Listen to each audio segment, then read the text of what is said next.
اللجن اللجن اللجن اللجن يا مولا اللجن اللجن اللجن اللجن اللجن اللجن اللجن يا صاحب السماء اللجن. اعوذ باللہ من الشیطان اللعین الرجیم. بسم اللہ الرحمن الرحیم. رب اشرح لي صدری ویسر لي امری واحلل عقدۃ من لسانی یفقهوا قولی. ان اللہ وملائکتہ یصلون علی النبی یا ایھا الذین آمنوا صلوا علیہ وسلموا تسلیما. اللهم صل علی محمد وآل محمد. کامیاب زندگی کا راز حصہ دوم آپ کے سامنے پیش خدمت ہے. اس سے پہلے ایک نشست میں ہم نے اس کا حصہ اول آپ کے سامنے پیش کیا تھا اور مقدمتاً آپ کو یہ بتایا تھا کہ اصل کامیابی کسے کہتے ہیں، اور ہم اس نتیجے پر پہنچے تھے کہ اصل کامیابی تزکیہ نفس کا نام ہے. اب اس تزکیہ نفس کو ہم کس طرح حاصل کریں، کس طرح اپنے نفس کو پاک و پاکیزہ کریں، وہ کیا مراحل ہیں، وہ کیا خصوصیات ہیں جن سے گزر کر، جن کو اپنا کر ایک انسان کامیاب انسان بن سکتا ہے اور یہ کہہ سکتا ہے کہ میری زندگی کامیاب ہے. اس سے پہلے آپ کے سامنے کم و بیش 5 مراحل کا تذکرہ کیا تھا ہم نے، اور اب 6واں مرحلہ آپ کے سامنے پیش خدمت ہے، اور انشاءاللہ کوشش ہے کہ 14ویں مراحل تک، 14ویں قدم تک، 14ویں منزل تک اس گفتگو کو لے جایا جائے. پھر انشاءاللہ آپ کی دلچسپی برقرار رہے اور توفیق خداوندی شامل حال رہے تو اس سلسلے کو مزید بڑھائیں گے. تو تزکیہ نفس یا کامیاب زندگی کے راز میں جو 6واں راز ہے، 6واں مرحلہ ہے، 6ویں منزل، 6واں قدم، وہ ہے خود شناسی. خود شناسی کا مطلب ہے کہ اپنے آپ کو پہچاننا، اور یہ حقیقت ہے کہ انسان اس وقت تک اپنے اندر کے امراض کو دور نہیں کر سکتا، ان کا علاج نہیں کر سکتا جب تک وہ خود اپنے آپ کو نہیں پہچان لے. یہ بالکل ایسا ہی ہے کہ ایک ڈاکٹر کے پاس جائیں اور وہ یہ دعویٰ کرے کہ آپ کے جسم کے اندر جو بیماری ہے وہ میں دور کر سکتا ہوں، آپ کے گردے میں جو پرابلم ہے وہ میں رفع کر سکتا ہوں، اور جب آپ اس سے پوچھیں گردے کتنے ہیں، گردے کا کام کیا ہے، گردے کی ساخت کیسی ہے، وہ یہ نہ بتا سکے کہ گردے کتنے ہوتے ہیں، گردے کی ساخت کیا ہے، گردے کا فعل کیا ہے، اور یہ دعویٰ کرے کہ میں گردے کی بیماری ٹھیک کر سکتا ہوں. اسی طرح دل کا بیماری کا ڈاکٹر یہ دعویٰ کرے کہ میں دل کی بیماری کا علاج کر سکتا ہوں، لیکن اس کو یہ نہیں معلوم ہو کہ دل کی ساخت کیا ہے، اس کے کتنے خانے ہوتے ہیں، اس کا کیا فنکشن ہوتا ہے.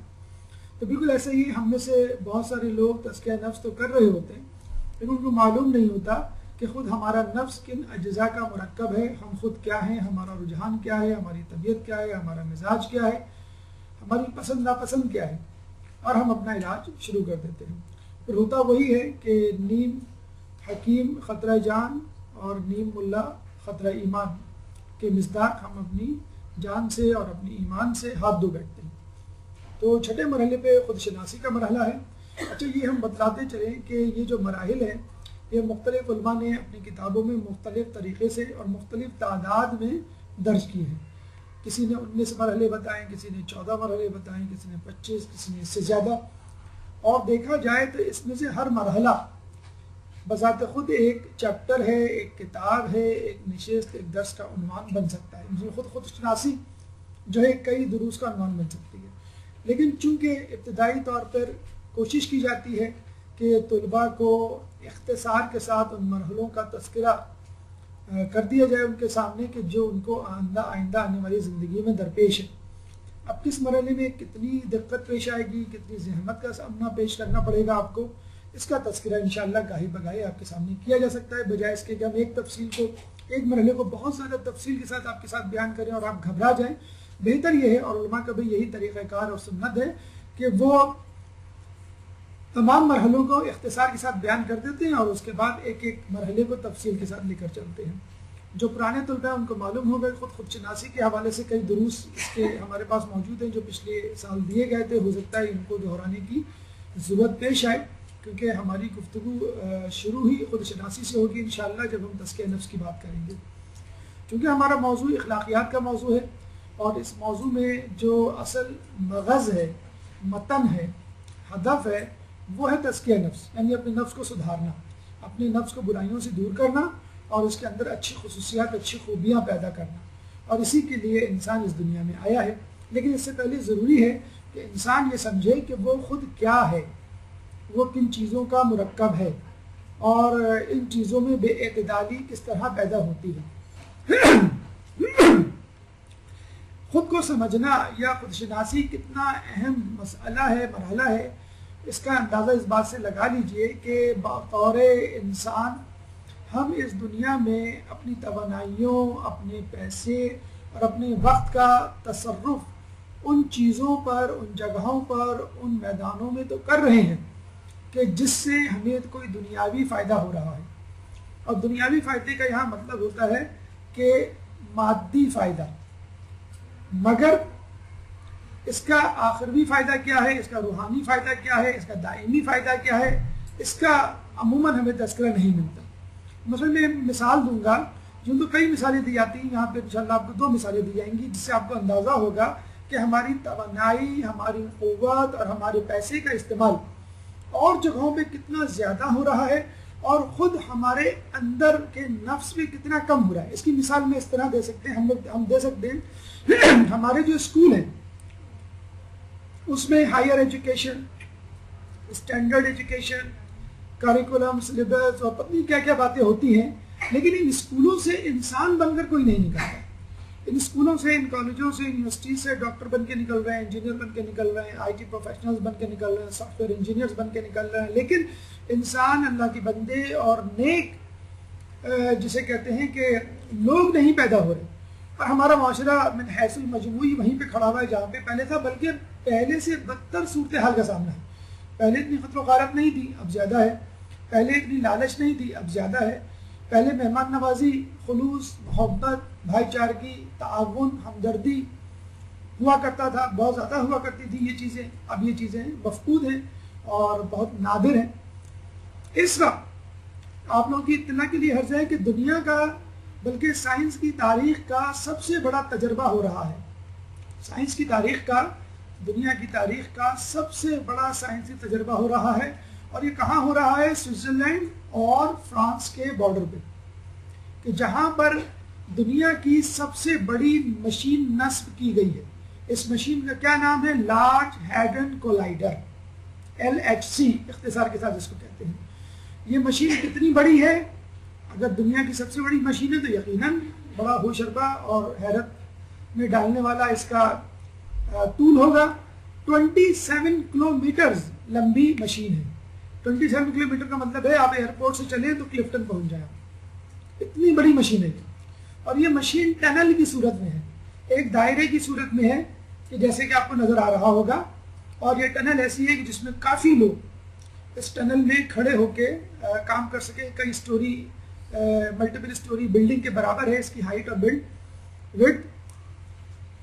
تو یہ ٹنل ہے، اور یہ ٹنل اس لیے بنائی گئی ہے کہ اس میں انہوں نے دنیا کا سب سے اہم ترین تجربہ کرنا ہے. کہتے ہیں تاریخ کی، دنیا کی تاریخ کا، سائنس کی تاریخ کا سب سے اہم تجربہ ہونے جا رہا ہے اس ٹنل میں.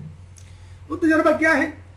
وہ تجربہ اس بات کو ثابت کرنا ہے کہ جس بات یا جس حادثے کی وجہ سے یہ کائنات وجود میں آئی.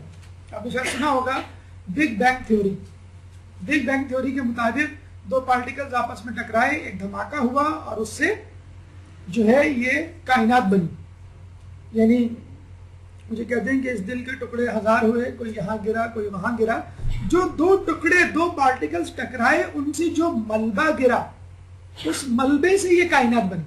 جیسے 2 گاڑیاں ٹکراتی ہیں تو ٹکرانے کی صورت میں، ایکسیڈنٹ کی صورت میں کیا چیزیں سڑک پر نظر آتی ہیں جس سے آپ کو اندازہ ہو جاتا ہے کہ اس جگہ 2 گاڑیاں ٹکرائی ہیں یا اس جگہ ایکسیڈنٹ ہوا ہے. شیشے کے ٹکڑے، کرچیاں نظر آئیں گی آپ کو، بمپر، ہیڈ لائٹ یا گاڑی کا رنگ اترا ہوا وہاں نظر آئے گا پڑا ہوا. اگر آپ سے کہا جائے کہ آپ ان چیزوں کو اپنے گھر لے جائیں، بڑی قیمتی ہے، تو آپ کہیں گے بھائی لعنت ہے ایسی چیز پہ، ہم یہ کیوں گھر لے جائیں، بلکہ جو گاڑی کھڑی ہوئی ہے ایکسیڈنٹ شدہ، ہم اس تک کو اپنے گھر نہ لے جائیں. تو کہا یہ جاتا ہے کہ دو پارٹیکلز ٹکرائے ملینز ایئرز اگو اور ان کے ٹکرانے سے جو ملبہ گرا اس سے یہ کائنات بنی. یہ ہماری دنیا جس کے پیچھے ہم بھاگے جا رہے ہیں, جس کے پیچھے ہم پاگل ہیں, یہ ہمارا مریخ جس پہ ہم کمند ڈال رہے ہیں, یہ ہمارے چاند جس سے ہم لوگ اپنی محبوباؤں کو تشبیہ دیا کرتے ہیں, یہ ہمارا سورج جس کی وجہ سے حیات کی گرمی باقی ہے. تو یہ حادثہ جو ہوا اس سے جو کچرا گرا کائنات میں, اس کچرے سے یہ کائنات بنی. ہم کبھی سوچا کرتے تھے کہ اللہ تعالیٰ نے کس بے دلی سے یہ دنیا بنائی ہوگی, کہ جس کے بارے میں خود رسول کہہ رہے ہیں کہ اس دنیا کی حقیقت اللہ کے سامنے مچھر کے پر کے برابر بھی نہیں. اس دنیا کی حقیقت اللہ کے سامنے مچھر کے پر کے برابر نہیں. اگر ہوتی تو کافر کو ایک گھونٹ پانی نہ دیتا. اور ایک اور حدیث میں آیا ہے کہ اگر مسلمانوں کے دل کے دکھنے کا اندیشہ نہ ہوتا تو کفار کے گھروں کی سیڑھیاں اللہ سونے کی بناتا, اور اللہ کے لیے اگر ممکن ہوتا تو کافروں کے سر میں درد تک نہ ہوتا. یہ تمام باتیں حدیث میں موجود ہیں کہ اللہ تعالیٰ کی نظر میں اگر اس دنیا کی کوئی حقیقت ہوتی, کوئی وقت ہوتی, مچھر کے پر سے زیادہ ہوتی تو کچھ نہ دیتا کافر کو, لیکن پھر بھی بہت کچھ دیا. اس کا مطلب کیا ہوا, یہ کائنات کچھ بھی نہیں ہے اس انعام کے مقابلے میں جو اللہ سبحانہ تعالیٰ نے جنت میں رکھا ہے. اور یہ بھی کہا جاتا ہے کہ جنت میں قدم رکھنے کی جگہ اس دنیا و ما فیہا سے بہتر ہے. اب بتلا دیجئے, اب جان لیجئے, اندازہ لگا لیجئے اس دنیا کی کیا حقیقت ہے. بہرحال بات ہو رہی تھی دنیا کے سب سے بڑے تجربے کی, سب سے بڑی مشین کی اور سب سے بڑے حادثے کی, کہ آپ سائنسدان یہ چاہ رہے ہیں. ابھی میرے خیال میں مارچ گزر چکا ہے اور غالباً اس مارچ میں ہی وہ ایکسپیریمنٹ ہونا تھا. مجھے نہیں معلوم ہوا کہ نہیں, اگر ہو چکا ہوتا تو شاید خبریں آ چکی ہوتی, کیونکہ اس مشین میں کچھ خرابی ہو گئی تھی, اس کو ریپیئر اور مینٹیننس کے لیے رکھا گیا تھا. فی الحال ان کو کیا تجربہ کرنا ہے, انہوں نے اس ٹنل میں ایک پروٹون گزارنا ہے, جو پروٹون اتنی تیزی سے گزرے گا اس ٹنل میں جیسے روشنی کی شعاع, 3 × 10⁸ کلومیٹر پر سیکنڈ. یہ اسپیڈ ہے روشنی کی. 8 منٹ 33 سیکنڈ لیتی ہے روشنی سورج سے زمین تک پہنچنے کے لیے. روشنی کی اسپیڈ سے اس پروٹون کو موو کروانا ہے. اگر وہ کامیاب ہو جاتے ہیں تو پھر سیکنڈ اسٹیپ کیا ہے, 2 پروٹون کو ان کو آپس میں ٹکروانا ہے, ان کا ایکسیڈنٹ کروانا ہے, اور اس کے نتیجے میں وہی کائنات بنوانی ہے انہوں نے جو کائنات بن چکی ہے. اگر یہ ایکسپیریمنٹ کامیاب ہو گیا تو آپ اندازہ لگا لیجئے جو لوگ ڈیفنس میں 1000 گز کی کوٹھی کے لیے تڑپ رہے ہوتے ہیں ان کے لیے پوری کائنات الگ سے تیار ہوگی. امریکہ کی امیگریشن اور کینیڈا کی امیگریشن, گرین کارڈ, یہ سب بیکار ہو جائے گا. ڈو ہیل ود, ہم کہیں گے پاکستان بھی تمہارا, امریکہ بھی تمہارا, آسٹریلیا بھی تمہارا, ہم اپنی کائنات بنائیں گے. ایک زمانے میں تو مریخ پہ پلاٹوں کی بکنگ جاری تھی کہ بس ہم مریخ پہ ہم جانے ہی والے ہیں اور بس ہم جا کے وہاں پہ شروع ہو جائیں گے. بحریہ ٹاؤن سے زیادہ ماشاءاللہ اس کی اسکیم مشہور تھی, اور بس جانے ہی والے ہیں. خیر وہ انہوں نے کہا کہ مریخ تو بہت دور کی بات ہے, ہم تو اپنی یونیورس بنوائیں گے اور بالکل وہی تجربہ کریں گے جو کائنات کے بننے کا سبب بنا, یعنی جس کے بارے میں کسی حد تک ہم قرآن کو بھی سامنے لے آتے ہیں, اسلام کو بھی سامنے لے آتے ہیں, اور یہ کہتے ہیں کہ یہ وہی کن تھا جس کے سبب 2 ذرے ٹکرائے اور فیاکون, اور کائنات بن گئی سیکنڈز میں, اور سیکنڈز کے ملی سیکنڈز میں. تو سائنسدان یہ کہہ رہے ہیں کہ ہمیں یہ 2 پروٹون جو ہے ٹکروانے ہیں, ایکسیڈنٹ کروانا ہے, اور اس کے نتیجے میں پارٹیکلز جب ٹکرائیں گے تو ملبہ گرے گا اور اس سے ہمیں کائنات بنانی ہے. چھوٹے پیمانے پہ تجربہ ہے, اگر یہ کامیاب ہو گیا تو ہو سکتا ہے اس تجربے کو خلا میں کیا جائے, اور پھر یونیورس, اگر پوری کائنات بھی نہ بن سکی, اگر 2 گز زمین, یعنی اگر فقط دنیا بھی وجود میں آ جائے تو ان کے لیے کیا کہنے ہیں. وہاں جا کے پھر انشاءاللہ وہاں ان کی سیٹلمنٹ ہوگی, یورپی یونین اور امریکہ اور کینیڈا وغیرہ کی. تو آپ دیکھیے 4000 سائنسدان اس ایکسپیریمنٹ میں مصروف ہیں, جس میں 4 غالباً پاکستان کے سائنسدان شامل ہیں. کہنے کا مقصد یہ ہے کہ اتنا بڑا ایکسپیریمنٹ جس سے آپ کو فی الحال کچھ نہیں لینا دینا, یعنی اس سے دنیا میں کوئی ایسی تبدیلی نہیں آنے والی ہے.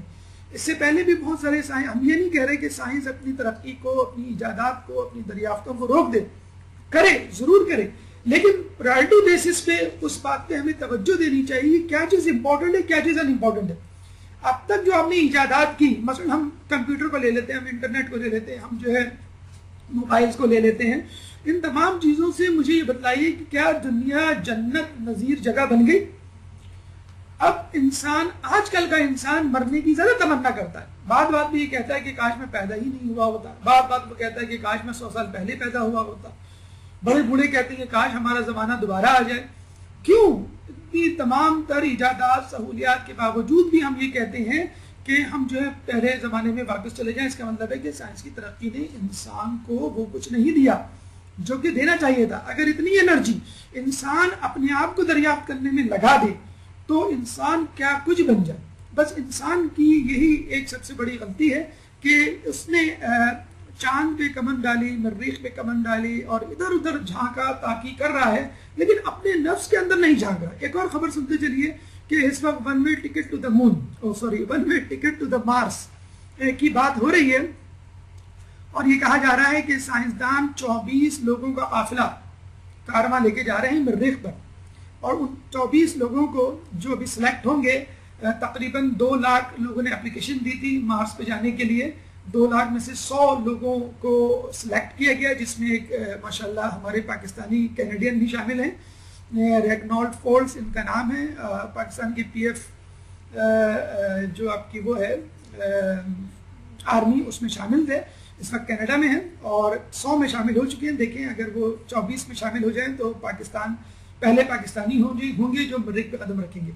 دلچسپ بات یہ ہے کہ ان تمام لوگوں کو بتلا دیا گیا ہے کہ یہ ون وے ٹکٹ ہے، ون وے ٹریولنگ اور جرنی ہے، اس کے بعد واپس آنے کی ہم کوئی گارنٹی نہیں دیتے. اپنے خرچے پہ آئیے گا، ہم اپنے خرچے پہ بھیج رہے ہیں اور سیکیورٹی کی ضمانت دے رہے ہیں. کوئی ٹارگٹ کلنگ نہیں ہوگی، کوئی آپ کا موبائل اسنیچ نہیں ہوگا خلا میں، بہت سیف اینڈ ساؤنڈ پہنچیں گے، کوئی رینجرز اٹیک نہیں کرے گا آپ کو، کوئی بیریئر نہیں ہے. سب سے اچھی بات تو یہ ہے جو کراچی کی سڑکوں پہ ہوتے ہیں بیریئر، وہ بھی بیریئر نہیں ہے، اور جو دوسرے مادی بیریئرز ہیں یعنی سگنلز وغیرہ وہ بیریئرز بھی نہیں ہیں. تو سکون سے آپ جائیے گا، لیکن واپسی کی گارنٹی نہیں ہے. اور بڑے خوشی سے لوگ تیار ہیں. انصاف سے ہی پوچھا گیا پاکستانی جو ہیں ہم کہیں گے آپ اتنے بیزار ہیں، پاکستان میں ہوتے تو ہم کہہ بھی دیتے کہ ٹھیک ہے بہت بیزار ہیں، ہم سب جانے کے لیے تیار ہیں پاکستانی مریخ پر، کہ کم از کم وہاں لوڈ شیڈنگ نہیں ہوگی، کم از کم ٹارگٹ کلنگ نہیں ہوگی، کم از کم ہڑتالیں نہیں ہوگی، مہنگائی نہیں ہوگی، اور وہی بار بار ایک جیسے چہرے حکومت میں نہیں آئیں گے وغیرہ وغیرہ. انہوں نے بڑے اطمینان سے کہا کہ نہیں میں تیار ہوں، زندگی میں جو کچھ کرنا تھا میں نے کر لیا، بس اب اگر میں چلا بھی گیا واپس نہ آیا تو کوئی بات نہیں، اگر نہ بھی کامیاب ہو.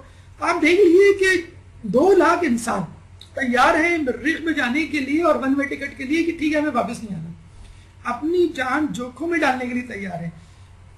کلیکٹیولی گلوبلی مجموعی طور پہ کتنا خرچہ، کتنی توانائی، کتنا ٹائم خرچ ہو رہا ہے اس کا اندازہ آپ نہیں لگا سکتے. خود انڈیویجول ایفرٹ جو ہو رہی ہے، میں اپنا پیسہ، اپنا ٹائم اور اپنی جان کو جوکھوں میں ڈال رہا ہوں، رسک لے رہا ہوں اور میں جا رہا ہوں، یہ ایک الگ بات ہے.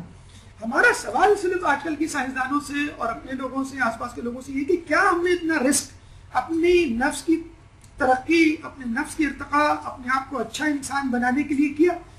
کیا ہم نے کبھی اس پہ توجہ دی کہ ہمارے اندر کیا ہے؟ مطلب اگر مجھے غصہ آ جاتا ہے تو مجھے غصہ کیوں آتا ہے؟ اگر میں بد اخلاق ہوں تو میں بد اخلاق کیوں ہوں؟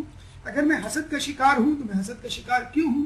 اگر معاشرے میں ہمارے خاندان میں لڑائی جھگڑا، غیبت، چغل خوری اور نفسا نفسی کا عالم ہے تو یہ کیوں ہے؟ ہم یہ کیوں نہیں ختم کرتے؟ کیا دنیا اس بات پہ کبھی مل کے بیٹھی؟ کبھی اس بات پہ کتابیں لکھی گئی، کبھی سیمینارز ہوئے؟ اگر ہوئے بھی تو بہت کم انڈیویجول لیول پہ، انفرادی سطح پہ، یا کچھ آرگنائزیشن یا تنظیموں نے مل کر اس قسم کے جو ہیں وہ لیکچرز اور سیمینارز اور کانفرنسز کا اہتمام کر لیا، یا مذہب کے حوالے سے کسی گروہ نے آگے بڑھ کے ایسی کوشش کر لی. لیکن گلوبلی، انٹرنیشنلی، ہیومینیٹیرین گراؤنڈ پر اور عالمی سطح پہ کبھی ایسی کوشش نہیں ہوئی کہ سب سر جوڑ کے بیٹھ جائیں. یہ تو سر جوڑ کے ہم بیٹھتے ہیں کہ بھئی ہمیں یمن پہ حملہ کرنا ہے، ہمیں جو ہے وہ شام پہ حملہ کرنا ہے، ہمیں جو ہے وہ فلسطین پہ حملہ کرنا ہے، ہمیں افغانستان پہ حملہ کرنا ہے، ہمیں ایران پہ، ہم اور ملک کا ہم نے لسٹنگ بنائی ہوئی پرائرٹی بیسس پہ ہمیں کہاں کا حملہ کرنا ہے. ہم نے کبھی یہ نہیں سوچا کہ جو شیطان ہمارا دشمن ہے یہ کہاں بیٹھا ہوا ہے، اس پہ کب ہمیں ڈرون تیاری بھیجنے ہیں اس کو فنا کرنے کے لیے، اس کو ختم کرنے کے لیے. خود ہمارے جسم میں کتنے مسائل ہیں، کتنی بیماریاں ہیں، کتنے وائرسز ہیں، اس کے اینٹی وائرسز ہم نے تیار کیے ہیں کہ نہیں.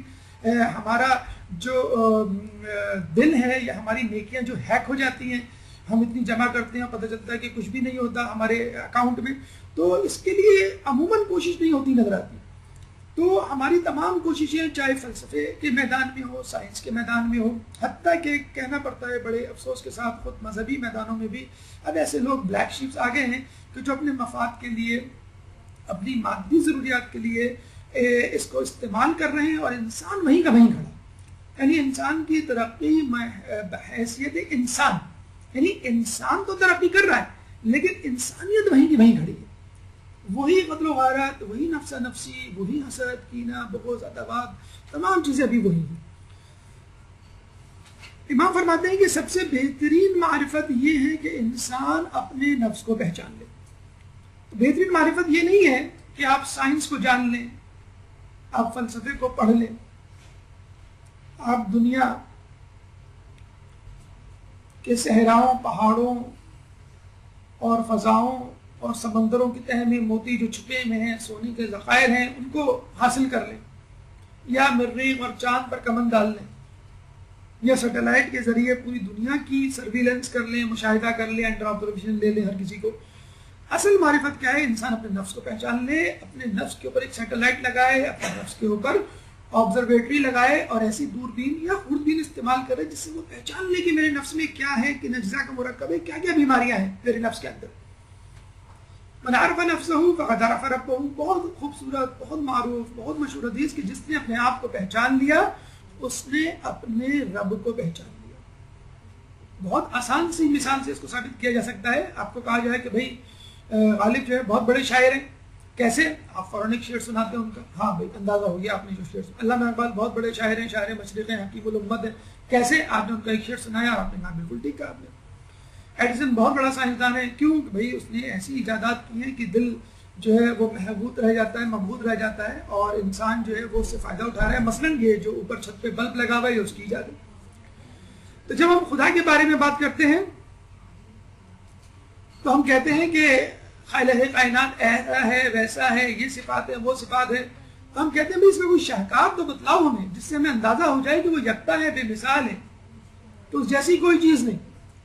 تو پھر ہم کہتے ہیں کہ اللہ کا شاہکار جو ہے وہ انسان خود ہے.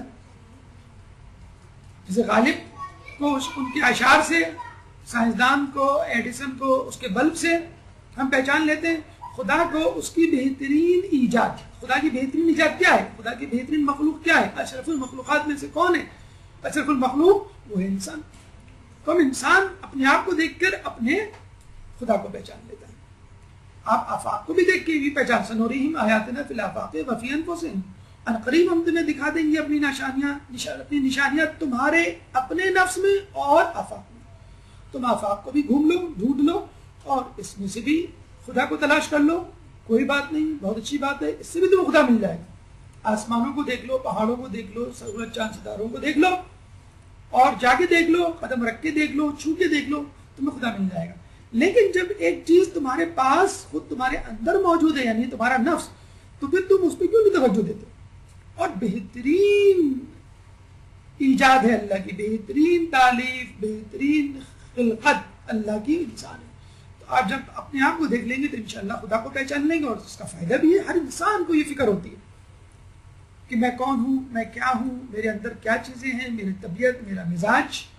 کسی شخص سے، بچے سے، بڑے سے، عورت سے، مرد سے، آپ اس کی زندگی کے بارے میں، آپ اس کی ذات کے بارے میں بات کریں، چاہے اس کی برائیوں کے بارے میں بات کریں، اس کی بیماری کے بارے میں بات کریں کہ بھئی تم بڑے کمزور لگ رہے ہو، تمہارے بال سفید ہو رہے ہیں، تم ویٹ لاس کر رہے ہو، یہ برائیاں ہیں، یہ فالس ہیں، یہ ویک پوائنٹس ہیں. لیکن پھر بھی وہ انٹرسٹ لیتا ہے. اچھا خیریت، کیا مطلب؟ ہاں تمہیں یہ ہو سکتا ہے، تمہیں یہ ہو سکتا ہے، تم یہ دوا استعمال کرو، فلاں ڈاکٹر کے پاس جاؤ، وغیرہ وغیرہ. اور وہ خوش ہوتا ہے. کیوں؟ اس کی ذات سے متعلق چیزیں، باتیں. وہ اپنے آپ کو امپروو کر لے گا تو بہتر انسان بن جائے گا. اور اگر آپ تعریف کر دیں گے تو کیا کہنے، تو اور بھی زیادہ خوش ہوگا. تو انسان سب سے زیادہ جو دلچسپی لیتا ہے وہ اپنے آپ میں لیتا ہے. قرآن میں بحر و بر کا تذکرہ ہے، بالکل صحیح کہا آپ نے، بحر و بر کا تذکرہ ہے. لیکن مجھے یہ بتائیے کہ قرآن کا موضوع کیا ہے؟ قرآن کا موضوع ہے انسان. اللہ نے قرآن کا موضوع سمندر نہیں رکھا، ستارے نہیں رکھا، سورج نہیں رکھا، چاند نہیں رکھا، اتنی بڑی بڑی چیزیں رکھ دیتا نہیں. انسان کی، انسان کو عزت دی. انسان اس قابل ہے کہ دنیا کی سب سے معتبر کتاب کا موضوع، اس دنیا، اس کائنات کی سب سے معتبر مخلوق حضرت انسان. آپ یقیناً سائنس کی بہت ساری انکشافات اور ایجادات کے لیے قرآن سے رابطہ کر سکتے ہیں، ریفرنس لے سکتے ہیں، اور کر رہے ہیں لوگ. بہت ویب سائٹس، بہت بڑے کام، بہت بڑی کتابیں بہت زیادہ لکھی جا چکی ہیں. اور کوئی ایسی چیز نہیں جو قرآن میں ہو اور سائنس میں نہ موجود ہو. کوئی ایسی چیز نہیں جس کو غلط ثابت کیا جا سکا ہو اپنی ذاتی زندگی میں سائنس کے. لیکن بہترین یوٹیلیٹی جیسے موبائل ہے، موبائل کی ایک یوٹیلیٹی تو یہ بھی ہے کہ اس کو ٹارچ کے طور پہ استعمال کریں. لیکن کتنے لوگ ہیں جو موبائل اس لیے خریدتے ہیں کہ میں اس کو جب لائٹ جائے گی تو بطور ٹارچ استعمال کروں گا، ویسے ہی کچن کی کیبنٹ میں پڑا رہے گا. کبھی دیکھا آپ نے؟ کبھی نہیں. بلکہ لائٹ جاتی تو آپ کو یاد آتا ہے ہاں میرے موبائل میں ٹارچ کا بھی آپشن ہے، تو آپ اس کو بطور ٹارچ استعمال کرتے ہیں. تو بھائی قرآن اس لیے دیا گیا ہے کہ انسان اپنے آپ کو سمجھے. آپ سائنس، آپ فلسفہ، آپ معاشیات اور دوسری چیزوں کی گتھیاں سلجھانے مصروف ہیں. یقیناً قرآن میں تمام چیزیں موجود ہیں، اسلام تمام مسائل کا حل ہے، لیکن سب سے بڑا مسئلہ جو انسان کے سامنے ہے وہ خود اس کا اپنا کھڑا کیا ہوا مسئلہ ہے، اور وہ ہے گناہ، وہ ہے برائیاں جو اس نے اپنے اندر سمولی ہیں. ان برائیوں کو نکالنا اور اس انسان کے مرتبے پہ پہنچنا جس پہ خدا چاہتا ہے، وہ اصل مقصد ہے جس کے لیے قرآن اتارا گیا، جس کے لیے انبیاء بھیجے تھے. وہ شخص ہلاک ہوا جس نے اپنی قدر و قیمت نہیں پہچانی. ہم اپنے آپ کو بلی سمجھتے ہیں، کبھی کبھی قرآن پڑھا، کبھی کبھی اپنے اندر جھانکا تو پتہ چلا کہ ہم بلی نہیں، ہم تو شیر ہیں، ہم تو بہت بڑی چیز ہے. اور یہ ہوتا ہے ہر انسان کو ہے. بے وقوف سے بے وقوف، احمق سے احمق، ناکام سے ناکام ترین انسان بھی کبھی نہ کبھی اپنے آپ کو پہچانتا ہے. وہ یہ کہتا ہے کہ نہیں، میں بے وقوف نہیں ہوں، میں احمق نہیں ہوں، میں اپنی سستی، کاہلی اور اپنی قابلیت کو نہ پہچاننے کے سبب اب تک ناکام ہوا، ہلاک ہوا. وہ شخص ہلاک ہوا جس نے اپنی قدر و قیمت نہیں پہچانی. اگر آپ لوگ میرے خیال میں یہ لائٹ بند کر دیں سامنے کی پنکھے کے اوپر تو آپ کو نظر آ جائے صحیح. تو یہ ہے نقصان جو ہمیں اٹھانا پڑے گا اگر ہم اپنی قدر و قیمت نہیں پہچانیں گے. جیسے میں نے کہا کہ موبائل ہے، اس میں بہت سارے فنکشنز ہیں. ایک فنکشن ٹارچ یا کیلکولیٹر یا وہ چیزیں کہ جو آپ کو عموماً نہیں چاہیے ہوتی یا بہت زیادہ استعمال نہیں ہوتا، جو مقصد ہوتا ہے وہ فون ہے یا خود نیٹ کا استعمال ہے. تو انسان پہلے اپنے اندر کی صلاحیتوں کو سمجھے اور اس کو استعمال کرے. گاندھی نے کتاب لکھی تھی یہ ہے میرا مذہب، اس کا اردو ترجمہ بلکہ فارسی میں بھی ترجمہ موجود ہے. تو اس نے باقاعدہ اس کا برملا اظہار کیا تھا کہ فرنگیوں نے یعنی انگریزوں نے اپنے آپ کو نہیں پہچانا اور کائنات کو پہچاننے کی کوشش کی، جس کا نتیجہ یہ ہوا کہ انہوں نے اپنے آپ کو بھی نقصان پہنچایا اور دنیا کو بھی نقصان پہنچایا. یہ جو ماس ڈسٹرکٹیو ویپنز ہم دیکھتے ہیں، ایٹم بم کی ایجاد ہم دیکھتے ہیں، یہ گنز اور چیزیں ہم دیکھتے ہیں جس نے پوری انسانیت کو ہلاکت میں ڈالا ہوا ہے، وہ اسی وجہ سے ہے کہ ایک دوسرے پر حکومت کا خواب اور ایک دوسرے پہ تسلط کی دوڑ، جس کی وجہ سے انسان انسانیت سے گر گیا ہے اور حیوان بن چکا ہے. یہی یورپی ممالک، یہی امریکہ، یہی ترقی یافتہ ممالک وہ ممالک ہیں جنہوں نے لاکھوں جاپانیز کو ہیروشیما ناگاساکی کے موت کے گھاٹ اتار دیا ایٹم بم گرا کے. اور یہی وہ لوگ ہیں جو یہ کہتے ہیں کہ مسلمان جو ہیں وہ دنیا میں نقصان اور ہلاکت کے ذمہ دار ہیں. ابتدا دیکھیے آپ کس نے کی. کہتے ہیں کہ ہیروشیما ناگاساکی پہ بم گرانے والا بعد میں نفسیاتی مریض بن گیا کہ میں نے اتنے سارے لاکھوں انسانوں کو موت کے گھاٹ کیوں اتار دیا. یہ ہے ترقی. اگر اسے آپ ترقی کہتے ہیں کہ تو کیا یہ ترقی ہے کہ آپ نے سائنسی ایجادات کر ڈالی لوگوں کو مارنے کے لیے، لوگوں کو ہلاک کرنے کے لیے؟ اگر آپ توجہ دے دیتے کہ اس دنیا کو جنت کیسے بنائیں، آپس کی نفرتوں کو، محبتوں کو کیسے ختم کریں، تو یقیناً دنیا جو ہے وہ جنت نظیر بن چکی ہوتی. بجائے اس کے کہ معاملے کو ٹیبل ٹاک کے ذریعے، ڈائلاگ کے ذریعے، گفت و شنید کے ذریعے اور ایک دوسرے کو سمجھا بجھا کے حل کیا جائے، آپ جا کے فوراً اپنے دوسرے ملک کے اوپر بمباری کر دیتے ہیں اور لوگوں کو ہلاک کر دیتے ہیں، یہ کہہ کے یہ حکومت کے خلاف باغی لوگ ہیں. تو چھٹا مرحلہ یہ ہے کہ ہم انسان اپنے آپ کو پہچانیں، اور ہمارے لیے بھی ایک سبق ہے اگر سائنسدان اور دوسرے افراد مریخ پہ اور چاند پر، اور بلکہ ابھی بھی اب تو کہہ رہے ہیں کہ اب ایک اور تجربہ کرنے جا رہے ہیں جس میں وہ سورج کے قریب پہنچیں گے، جتنا قریب پہنچ سکتے، اور پھر وہ ٹیمپریچر اور اس کے کیمیکل ریئیکشنز اور وہ تمام چیزیں آبزرو کریں گے جو سورج میں ہو رہی ہیں۔ ارے بھائی اپنے اندر جو گناہوں کی سیاہی ہے، اپنے اندر جو گناہوں کی تپش ہے، اس کو تو پہلے ٹھنڈا کرو، اس کو تو پہلے صاف کرو مانچ کے، اور پھر اپنے آپ کو ایک ایسا انسان بناؤ کہ تم دیکھو گے کہ یہ تمام چیزیں تمہاری جو ہے وہ زر خرید غلام بن جائیں گی۔ تو سب سے اہم مرحلہ ہے تزکیہ نفس میں اپنے نفس کو پہچاننا، یعنی تجزیہ نفس، پہلے تزکیہ نفس بعد میں۔ ساتواں مرحلہ، ساتواں قدم اس کامیاب زندگی کے راز میں وہ ہے احساس ذمہ داری۔ جب آپ نے اپنے آپ کو پہچان لیا تو آپ یہ بھی جان لیجئے کہ میری حیثیت اس معاشرے میں کیا ہے۔ عموماً لوگ اس میں بے اعتدالی کا شکار ہوتے ہیں، وہ اپنی ایک حیثیت متعین کر لیتے ہیں اور کہتے ہیں بس میں یہی ہوں اور اس سے زیادہ نہیں ہوں۔ مثلاً ایک اسٹوڈنٹ ہے کالج یونیورسٹی کا، وہ یہ سمجھتا ہے یا وہ یہ سمجھتی ہے کہ بس میں کالج کی اسٹوڈنٹ، یونیورسٹی کی اسٹوڈنٹ ہوں اور میرا کام ہے پڑھائی، اس کے علاوہ مجھے کچھ نہیں کرنا، مجھے گھر کے کاموں میں کوئی توجہ نہیں دینی، مجھے گھر میں جو افراد ہیں ان کی خدمت یا ان کی ضرورت کا کوئی خیال نہیں رکھنا ہے، مجھے بس اپنی پڑھائی کی فکر کرنی ہے۔ اسی طرح ایک مرد ہے، کمپنی میں جاب کرتا ہے، کاروبار کرتا ہے، اس کی فکر کیا ہے؟ بھائی میں ایک بزنس مین ہوں، میں ایک کمپنی میں جاب کرتا ہوں، میں صبح جاتا ہوں رات کے آتا ہوں، اس کے علاوہ میری بیوی، بچے، میرے ماں باپ، میرے رشتے دار، دوست احباب، ان کی مجھے کوئی فکر نہیں، کیونکہ میرے لیے سب سے امپورٹنٹ چیز میری جاب ہے، دیٹس اٹ۔ اور بس وہ اپنی جاب کا ہو کے رہ جاتا ہے اور اس کو اس بات کا خیال نہیں رکھتا کہ جو پیسے میں کما کے لا رہا ہوں وہ میرے بچوں کے بگاڑ پہ خرچ ہو رہے ہیں۔ یعنی میں جو پیسہ کما کے لا رہا ہوں، میں بڑے فخر سے اپنے بچے کو کہہ دیتا ہوں جو ابھی فقط 6ٹھی کلاس میں ہے کہ بیٹا میں نے آپ کے لیے موبائل خریدا ہے یا اسمارٹ فون میں نے خریدا ہے، آپ امتحان پاس ہو۔ اب اس کو یہ فکر نہیں ہے، اس نے فخر سے یہ تو کہہ دیا اور وہ کہتا پھر رہا لوگوں کو میرے 6ٹھی کلاس میں پڑھنے والے بچے کے پاس جو کمپیوٹر ہے اور موبائل ہے اور میں نے اپنے بچے کو تمام فیسلٹیز دی ہوئی ہیں، اور آپ کی غیر موجودگی میں وہی چیزیں اس کے بگاڑ کا سبب بن گئی۔ تو ہر کسی نے اپنے آپ کو مختلف شعبہ جات میں مختص کر لیا، اور جو اسے کہتے ہیں نا میٹر آف کنوینئنس، کہ جس نے جو سہولت دیکھی اس طرف چل پڑا۔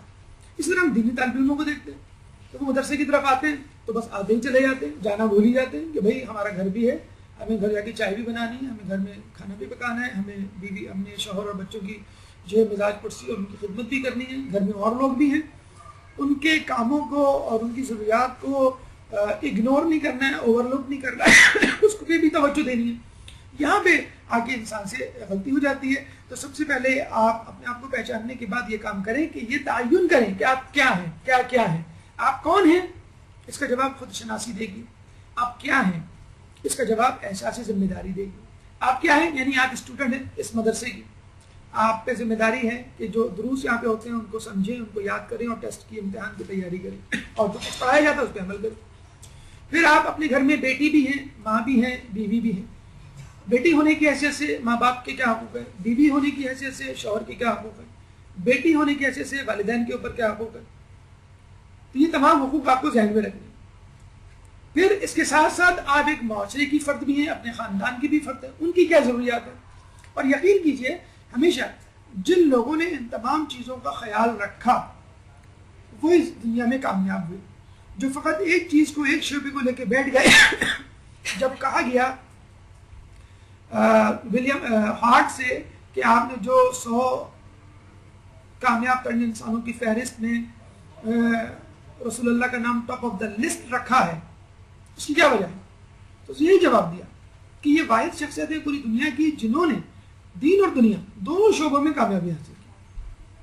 بلکہ ہم تو کہتے ہیں دنیا میں بھی ہر شعبے میں رسول، عبادت کا شعبہ لے لیں، علم کا شعبہ لے لیں، سیاست کا شعبہ لے لیں، خاندان کا شعبہ لے لیں، عرب معاشرے کا شعبہ لے لیں، کوئی بھی شعبہ لے لیں، رسول اللہ نے ہر شعبے میں ایک آئیڈیل پرسن، رول ماڈل کا حق ادا کیا، اور اس کے بعد ہمارے ائمہ نے بھی، ہمارے اہل بیت نے بھی۔ اور یہی ہے اصل کامیابی کہ انسان اپنے آپ کو پہچاننے کے بعد احساس، دیکھیں خود شناسی کا مطلب یہ نہیں ہے کہ آپ یہ کہیں بس میں اللہ کا بندہ ہوں، مجھے عبادت کرنی ہے، مجھے تزکیہ نفس کرنا ہے، مجھے گناہوں سے دور رہنا ہے، مجھے نیت کرنی ہے، دیٹس اٹ۔ اب مجھے اس بات کی فکر نہیں کہ کون مجھ سے کیا چاہتا ہے، مجھے کسی کے لیے چائے بنانی ہے یا مجھے کسی کی مدد کرنی ہے یا خدمت کرنی ہے، مجھے اس سے کوئی سروکار نہیں. جی آپ کو اس سے سروکار ہونا چاہیے، کیونکہ آپ اللہ کے بندے نہیں ہیں، اللہ کی بندی نہیں ہے. اس کے ساتھ ساتھ لوگوں سے بھی آپ کا کوئی تعلق ہے، سعودی طور پہ اور عمودی طور پہ آپ کا تعلق اللہ سے ہے، لیکن افقی طور پہ مادی حوالے سے، دنیاوی حوالے سے آپ کئی رشتوں میں بندھے ہوئے. آپ کو اپنی ذمہ داریوں کے حوالے سے اپنی ضرورتوں کا خیال رکھنا ہے. اپنی ذمہ داریاں یعنی آپ کے سونے کی ذمہ داری، آپ کو خود سونا ہے، کوئی یہ نہیں کہے گا آپ کو سونے کو. کھانے کی ذمہ داری، آپ کو کیا کھانا ہے کیا نہیں کھانا ہے. آرام کی ذمہ داری، اہم معلومات کی ذمہ داری، اپنے آپ کو آرام دینا، اپنے آپ کو حلال تفریحات فراہم کرنا، پسند ناپسند کا اپنی خیال رکھنا. آپ کا اپنے اوپر بھی نفس، آپ کے اپنے نفس کے اوپر بھی حق ہے.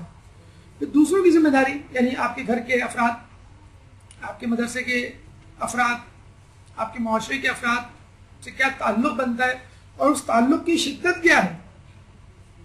جو جتنا قریب ہے اس کا زیادہ حق ہے. شوہر آپ کا سب سے زیادہ قریب ہے، پھر اس کے بعد باقی لوگ، پھر اس کے بعد باقی لوگ، پھر اس کے بعد باقی لوگ. پھر خدا کی طرف سے کیا ذمہ داریاں ہیں. عبادات،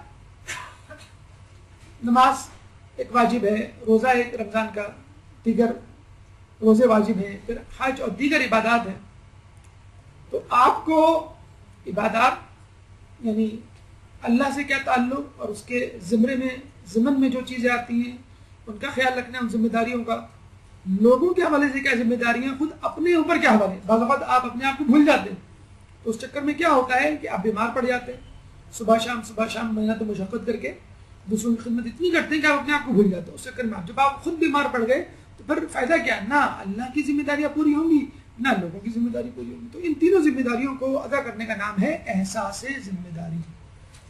اور یہ آیت سورہ مومنین کی 115 اس بات کی گواہی دیتی ہے کہ اللہ نے انسان تو کیا ہر چیز کو کسی نہ کسی مقصد کے لیے پیدا کیا. کہ تمہارا خیال یہ تھا کہ ہم نے تمہیں بیکار پیدا کیا ہے اور تم ہماری طرف پلٹا کر نہیں لائے جاؤ گے. ہر چیز کو، صرف اپنے آپ کو نہ سمجھیں، اللہ نے ہر چیز کو کسی نہ کسی مقصد کے تحت پیدا کیا. للشمس ينبغي لها ان تدرك القمر ولا الليل سابق النهار وكل في فلك يسبحون. نہ سورج چاند کو پکڑ سکتا ہے، نہ دن سے پہلے رات آ سکتی ہے، اور تمام اپنے اپنے مدار میں گھوم رہے ہیں. کوئی اپنی ذمہ داری سے فرار اختیار نہیں کر رہا. حتیٰ کہ درخت میں ہلتا ہوا پتا بھی اس لیے ہلتا ہے کہ اس کو ہلنا چاہیے. زمین پہ چلنے والا کیڑا اس لیے چلتا ہے کہ اس کو چلنا چاہیے، رزق تلاش کرنا چاہیے.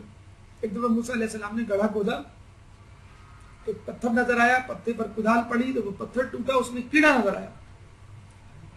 کیڑے کو دیکھ کے موسیٰ علیہ السلام نے کہا کہ اللہ تم نے کیڑا کیوں پیدا کیا؟ اللہ نے جواب دیا کیڑا بھی یہی پوچھ رہا ہے کہ تم نے موسیٰ کو کیوں پیدا کیا. خدا را کسی کو انڈر ایسٹیمیٹ نہ کیجئے. ہم اکثر اپنے چھوٹے بہن بھائیوں کو اور بچوں کو ڈانٹ ڈپٹ دیتے ہیں، بے عزت کر دیتے ہیں، ذلیل کر دیتے ہیں. پھر جو معاشرے میں غریب طبقہ ہے، سائل ہے، فقیر ہے، دکاندار ہے، ان کو آپ سنا دیتے ہیں اور کمتر سمجھتے ہیں. تو کسی کو خدا را کمتر نہ سمجھیے.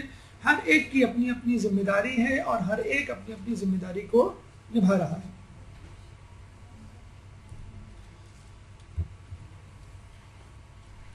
لوگ سو رہے ہیں، مریں گے تو جاگیں گے. بہت مشہور قول مولا کا اور حقیقت ہے کہ انسان کو اپنی ذمہ داریوں کا احساس ہے. آپ نے اکثر غور کیا ہوگا، آپ نے الحمدللہ بہت سارے امتحانوں میں قدم رکھا ہوگا، کامیابی حاصل کی ہوگی. تو ہم نے ایک بات نوٹ کی ہوگی کہ جب امتحان قریب آتا ہے تو عقل ٹھکانے آ جاتی ہے. آپ کو خود بخود سمجھ میں آ جاتا ہے کہ مجھے کون سی کتاب پڑھنی چاہیے، مجھے صبح پڑھنا چاہیے کہ رات کو پڑھنا چاہیے، مجھے جو ہے کس استاد سے پڑھنا چاہیے، ٹیوشن پڑھنا بھی چاہیے کہ نہیں پڑھنا چاہیے، کون سا سوال امپورٹنٹ ہے، کون سا سوال امپورٹنٹ ہے. اور پورا سال آپ باتیں کرتے ہوئے، مشورے لیتے ہوئے گزار دیتے ہیں کہ کیا پڑھوں کیا نہ پڑھوں. بلکہ آدھا سال تو اس میں گزر جاتا ہے جو فیلڈ میں نے چوز کی ہے اس فیلڈ کو میں کنٹینیو کروں یا چینج کر دوں. امتحان دینے کے بعد 2 سال بعد آپ کہتے ہیں نہیں مجھے کچھ اور. بڑے افسوس کے ساتھ کہنا پڑتا ہے ہماری آدھی عوام، ہم نے نوٹ کیا ہے کہ وہ آخر وقت تک اپنی فیلڈ کے بارے میں کنفیوز ہوتے ہیں کہ ہمیں جو فیلڈ دی گئی ہے، کیونکہ ہمارے اکثر ماشاءاللہ خود تو فیلڈ چوز کرتے نہیں ہیں، ہمیں جو فیلڈ دی گئی ہے کہ وہ فیلڈ ہماری مزاج اور طبیعت اور اسکوپ ایک لفظ ہے، اسکوپ سے مطابقت رکھتا ہے کہ نہیں، یہ ہمیں چھوڑ دینی چاہیے. تو بہت سارا وقت ہمارا جو ہے وہ اسی میں ضائع ہو جاتا ہے کہ انسان یہ سمجھ نہیں پاتا مجھے کیا کر رہا ہے. اور ظاہر سی بات ہے کہ جب انسان کسی مرحلے سے یا اکاؤنٹیبلٹی کے مرحلے سے گزرتا ہے تو اس کا احساس ہوتا ہے کہ ہاں مجھے یہ کرنا چاہیے تھا. جب انسان کی آنکھ بند ہوتی ہے تو اس کو پتہ چلتا ہے کہ مجھے کیا کرنا چاہیے تھا، اور حقیقت میں زندگی وہی ہے. 8ویں مرحلے پہ تفکر. ایک درود پڑھ دیں محمد علیہ وسلم.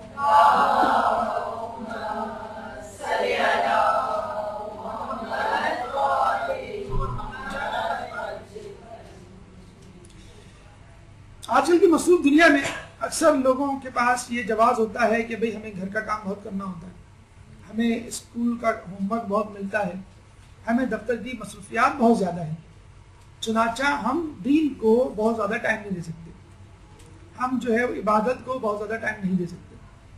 خدا را اس میں کچھ کمتی کیجیے، کچھ رعایت کیجیے.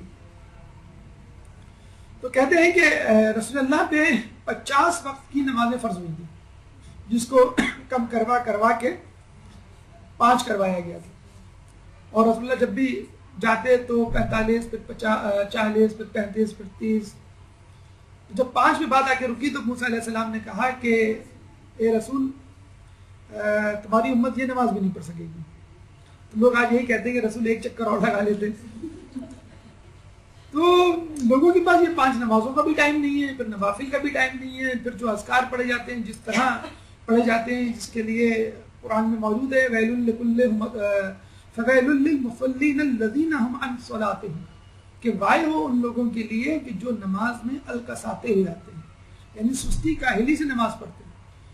یعنی اللہ تعالیٰ ان کی مذمت نہیں کر رہا جو نماز نہیں پڑھتے، ان کی مذمت کر رہا ہے جو الکساتے ہوئے سستی کاہلی کا مظاہرہ کرتے ہوئے نماز پڑھتے ہیں. مثلا ہماری فجر کی نمازیں بالکل اس کی جو ہے مثال ہے، پرفیکٹ ایگزامپل ہے. جب جس طرح فجر کی نماز پڑھتے ہیں بعض اوقات پتہ ہی نہیں ہوتا کتنے رکعتیں پڑھ ڈالی ہیں، بعض اوقات یہ بھی نہیں معلوم ہوتا کہ وضو کیا تھا کہ نہیں، تو بعض اوقات معلوم بھی نہیں ہوتا کہ پڑھی بھی ہے کہ نہیں. لیکن جسے کہتے ہیں حسن ظن رکھتے ہوئے اپنے آپ سے ہم کہہ دیتے ہیں امی ہم نے پڑھ لی ہے. تو یہ ہے وہ مصروفیت. اکثر لوگ کہتے ہیں کہ اس مصروفیت والی زندگی میں کیا ایسا شارٹ کٹ ہے. شارٹ کٹ تو ماشاءاللہ بہت آ گئے. اکثر لوگ جب بھی بات کرتے ہیں تو کہتے ہیں ہمیں ٹپس دے دیجیے بھی. تو دیکھا جائے یہ ٹپس ہی دی جا رہی ہے آپ کو نمبر وار مرحلہ وار. تو ایک بہترین ٹپ ہے اس حوالے سے، کم وقت کم خرچ بالانشی کے مزداق، کم وقت میں زیادہ فائدہ. اور وہی کیا ہے؟ تفکر. انسان سوچے کہ وہ کیا کر رہا ہے اور اس کے پاس کیا ہو رہا، آس پاس کیا ہو رہا ہے، وہ کون ہے، وہ کیا ہے. مطلب ایک ساتھ کا تفکر 40 سال یا کئی سال کی عبادت سے بہتر بتایا گیا. ایک ساتھ کا تفکر بلکہ عالم کے لیے تو کہا گیا عالم کا اپنے بستر پہ تکیے پہ ٹیک لگا کر 1 گھنٹے کا تفکر کئی سالوں کی عبادت سے بہتر ہے. تو اگر آپ تفکر کر لیں فقط، لیکن ابھی آپ آتے ہیں اپنے مدرسے اور جاتے ہیں، ٹریولنگ ہے آپ کی 15 منٹ کی، آدھے گھنٹے کی، تو کیا آپ اس میں تفکر نہیں کر سکتے؟ بجائے اس کے کہ آپ ساس بہو کے جھگڑوں کے بارے میں سوچیں. آج رات جو ڈرامہ آئے گا اس میں کیا ہو سکتا ہے، اس پہ شرطیں لگ رہی ہیں کہ یہ ہوگا، یہ ڈرامہ ہمیں دیکھنا ہے. جو نیا ڈرامہ شروع ہونے والا ہے وہ فلاپ ہوگا کہ نہیں ہوگا. یہ فضولیات، یہ تمام چیزیں، یہ میچوں کے بارے میں اپنی دفتر کی چھٹی لے لینا اور کمرہ بند کر کے بیٹھ جانا اور کرکٹ ٹیم کی شرٹ پہن کر وہ میچ دیکھنا، عجیب عجیب جسے کہتے ہیں کہ لوگوں کے وہ مزاج بن گئے ہیں. اور مطلب لوگوں کو یہ نہیں معلوم ہوتا کہ فلاں ملک کے مومنین پر حملہ ہو گیا ہے، یہ معلوم ہوتا ہے کہ آسٹریلیا میچ جیت گیا. مطلب ہمیں دنیا بھر کی خبریں ہوتی ہیں، اپنے مومنین کے حالات سے باخبر رہنے کے لیے ہمارے پاس کوئی خبر نہیں. تو تفکر کیجئے، اس کا تذکرہ قرآن میں احادیث میں بہت آیا ہے، اور ہر حالت میں تفکر کرنے کو کہا گیا ہے. الذین یذکرون اللہ قیاما وقعودا وعلی جنوبہم. مومنین کی تعریف کرتے ہوئے فرماتا ہے کہ یہ وہ لوگ ہیں جو ذکر اللہ کرتے ہیں قیام میں، قعود یعنی بیٹھے ہوئے حالت میں، وعلی جنوبہم اور لیٹی بھی حالت میں. یہ وہ لوگ ہیں جو اللہ کا ذکر کرتے رہتے ہیں کھڑے ہونے، بیٹھے اور لیٹے ہونے کی حالت میں. وَيَتَفَكَّرُونَ فِي خَلْقِ السَّمَاوَاتِ وَالْأَرْضِ. اور وہ تفکر کرتے ہیں آسمان اور زمین کی خلقت پر. وَيَتَفَكَّرُونَ فِي خَلْقِ السَّمَاوَاتِ وَالْأَرْضِ رَبَّنَا مَا خَلَقْتَ هَذَا بَاطِلًا. اے اللہ، اے ہمارے رب، تو نے یہ سب عبث تخلیق نہیں کیا. ربنا ما خلقت هذا باطلا، اے ہمارے رب، تو نے یہ عبث پیدا نہیں کیا. سبحانک فقنا عذاب النار، اے اللہ تو پاک ہے، پس ہمیں جہنم کی آگ سے بچا لے. بہت خوبصورت آیت ہے کہ یہ وہ لوگ ہیں جو اللہ کا تذکرہ کرتے ہیں کھڑے ہوتے ہوئے، بیٹھتے ہوئے، لیٹتے ہوئے، اور یہ تفکر کرتے ہیں آسمان اور زمین کی خلقت پر، اور کہتے ہیں اے ہمارے رب، تو نے یہ عبث پیدا نہیں کیا، باطل پیدا نہیں کی یہ سب چیزیں، اور تو پاک ہے، ہمیں عذاب جہنم سے بچا لے. بہت ساری نکات، بہت ساری باتیں اس پہ غور کرنے کی ہیں. پہلی بات تو یہ ہے کہ مومنین کی صفت ہے کہ وہ تفکر کرتا ہے، اور ایسا ویسا تفکر کہ کھڑے ہوئے تفکر کرتا ہے، بیٹھے ہوئے تفکر کرتا ہے، لیٹے ہوئے تفکر، کسی حالت میں بھی وہ فکر کرنے سے باز نہیں آتا. مسلسل سوچنا، جنت دوزخ کے بارے میں سوچنا، قیامت کے بارے میں سوچنا، جو ماضی میں حالات پیغمبر پہ گزرے ان کے بارے میں سوچنا، اپنے آپ کے بارے میں سوچنا، آس پاس کے ماحول کے بارے میں سوچنا، اپنے گناہوں اور نیکیوں کے بارے میں سوچنا، توبہ کے بارے میں سوچنا، سزا و جزا کے بارے میں سوچنا. اور آسمان و زمین کی خلقت پہ بھی سوچ سکتے ہیں. یہ جو بچے ہمارے سائنس پڑھ رہے ہیں، جیولوجی پڑھ رہے ہیں، ایسٹرولوجی پڑھ رہے ہیں، کاسمولوجی پڑھ رہے ہیں، جو اسکولوں کالجوں میں جو پڑھایا جا رہا ہے، تو بچوں کو یہ کہیں کہ آپ یہ جو پڑھ رہے ہیں اس سے آپ نے کیا نتیجہ نکالا، تو وہ کہیں گے ربنا ما خلقت هذا باطلا، کہ اللہ نے جو چیزیں بنائی ہیں نا، جو ہماری کتابوں میں لکھی ہوئی ہے، یہ ایسی تھوڑی بنا دی، اس کا کوئی مقصد ہے. اگر اس مقصد کے لیے انسان یہ پڑھ رہا ہے تو بس اس کا پڑھنا اسی تفکر میں بریکٹ ہو جائے گا، اسی تفکر میں شامل کیا جائے گا کہ جس تفکر کو اللہ نے مومن کی صفت بتایا. جو اکثر ایک کنفیوژن، ایک اشکال، ایک ڈیبیٹ ہمارے ماحول میں چلی رہتی ہے ہمیشہ کہ کالج یونیورسٹی کی پڑھائی بہتر ہے یا مدرسے کی، کالج یونیورسٹی کی پڑھائی میں ثواب ملے گا نہیں ملے گا. اگر کالج یونیورسٹی کی پڑھائی بے اختیار آپ کی زبان سے یہ کلمہ جاری کر دیتی ہے ربنا ما خلقت هذا باطلا، کہ اللہ تو نے یہ تمام چیزیں ایسی تھوڑی بنائی ہیں، کوئی مقصد ہوگا، بس ہمیں تو عذاب جہنم سے بچا لے. اگر تو یہ کچھ بنا سکتا ہے تو جنت دوزخ بھی بنا سکتا ہے، اور اگر تو جہنم بنا سکتا ہے تو پھر ہمیں ڈال بھی سکتا ہے ہماری غلطیوں کی پاداش میں، بس ہمیں اس سے بچا لے. اگر آپ کی تعلیم آپ کو خود شناسی کی طرف لے کے جا رہی ہے، آپ کو ایک اچھا انسان بنا رہی ہے، تو ٹھیک ہے، یہ تعلیم تفکر کے برابر ہے قرآن کی آیت کے مصداق. اور آپ کی تعلیم ایک آپ کو اچھا ڈاکٹر، اچھا انجینئر، اچھا وکیل، اچھا استاد بنا رہی ہے، تاکہ ایک اچھا پیکج مل جائے ایک اچھی کمپنی سے، ایک اچھے اسکول کالج یا کسی دکان سے، اور آپ کا کاروبار سیٹ ہو جائے اور بہت اچھی اماؤنٹ مل جائے گزر بسر کے لیے، تو پھر آپ یہودی ہو کے مرے، عیسائی ہو کے مرے، ایتھیسٹ ہو کے مرے، برابر ہے. اگر آپ کی تعلیم کا مقصد فقط یہی ہے کہ مجھے جو ہے وہ اپنی گزر بسر کے لیے پیسے چاہیے، اور مجھے اس کی کوئی فکر نہیں کہ یہ میں حرام سے کماؤں کہ حلال سے کماؤں، بس مجھے یہ معلوم ہے کہ میرا سی وی اس ڈگری سے بڑا اسٹرانگ ہو جائے گا. ہاں، اگر یہ تعلیم آپ کو اپنی خود شناسی اور اللہ کی معرفت دے رہی ہے تو پھر یہ تفکر میں شامل ہوگا. خوش نصیب ہے وہ شخص جس کا دل غور و فکر میں اور زبان ذکر خدا میں مشغول ہو. دونوں چیزیں ضروری ہیں، دل غور و فکر کرے اور زبان ذکر خدا میں مشغول ہو. جو زبان سے ہم تلاوت کرتے ہیں، زبان سے جو نماز میں اذکار ادا کرتے ہیں، ان کی اپنی امپورٹنس ہے. اور اب یہ سائنس سے پروف بھی ہو چکا ہے کہ جب بھی کوئی آواز پیدا ہوتی ہے تو وہ آواز اپنے آس پاس کے اجسام میں ایک ارتعاش پیدا کرتی ہے، وائبریشن پیدا کرتی ہے. آپ نے شاید سنا ہوگا کہ تانسین ایک گلوکار تھا انڈیا کا، جب وہ گاتا تھا تو سامنے رکھا ہوا گلاس ٹوٹ جایا کرتا تھا.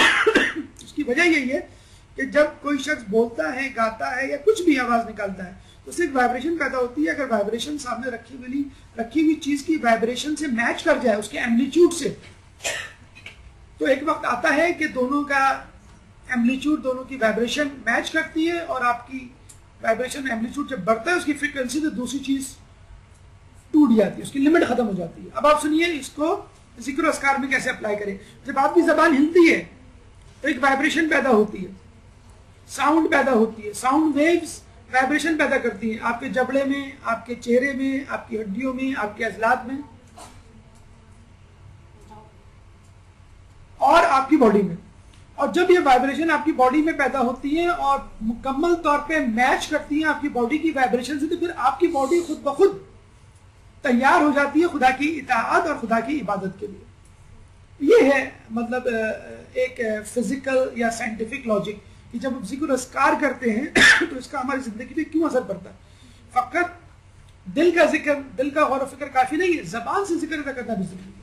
ایک مثال دی جاتی ہے اس معاملے میں کہ ایک شخص مولا کے پاس آیا, اس نے کسی چیز کا وظیفہ پوچھا, مولا نے بتا دیا. جب وہ چلا گیا تو ایک سامنے ایک شخص کھڑا ہوا تھا, اس نے کہا کہ کیا کبھی لفظوں سے بھی انسان کی طبیعت میں تبدیلی آئی ہے؟ ہم کہتے ہیں نا کہ سورہ فاتحہ ہے, کئی بیماریوں کا علاج ہے, آپ پڑھیں آپ ٹھیک ہو جائیں گے. تو لوگ کہتے ہیں کوئی دوا ہی چاہیے. تو مولا نے اس کو جواب دینے کی بجائے برا بھلا کہنا شروع کر دیا, سخت الفاظ سے سرزنش شروع کر دی. وہ تھوڑی دیر تک تو سنتا رہا, پھر بعد میں وہ غصے سے لال پیلا ہو گیا. تو بھائی مولا میں نے کون سی ایسی بڑی بات کر دی, میں نے تو فقط ایک چیز پر حیرت کا اظہار کیا اور آپ مجھے اتنا برا بھلا کہہ رہے ہیں, اور کیا ضرورت ہے, آپ تو اتنے ماشاءاللہ بڑے درجے پہ فائز ہیں اور آپ مجھے اتنا تذلیل کر رہے ہیں. اور یہ کہہ کہ وہ خود غصے میں آ گیا, منہ سے جھاگ نکلنے لگی. تو مولانا نے کہا ابھی تو تم نے کہا تھا الفاظوں کا کیا طبیعت پہ کوئی اثر ہوتا ہے, تمہاری طبیعت پہ کیوں اثر ہو گیا میرے الفاظوں کا؟ آپ کسی کو گالی دیکھیے اس کے چہرے کا ایکسپریشن دیکھیے, اور کسی کی تعریف کر کے دیکھیے اور اس کے چہرے کا ایکسپریشن دیکھیے.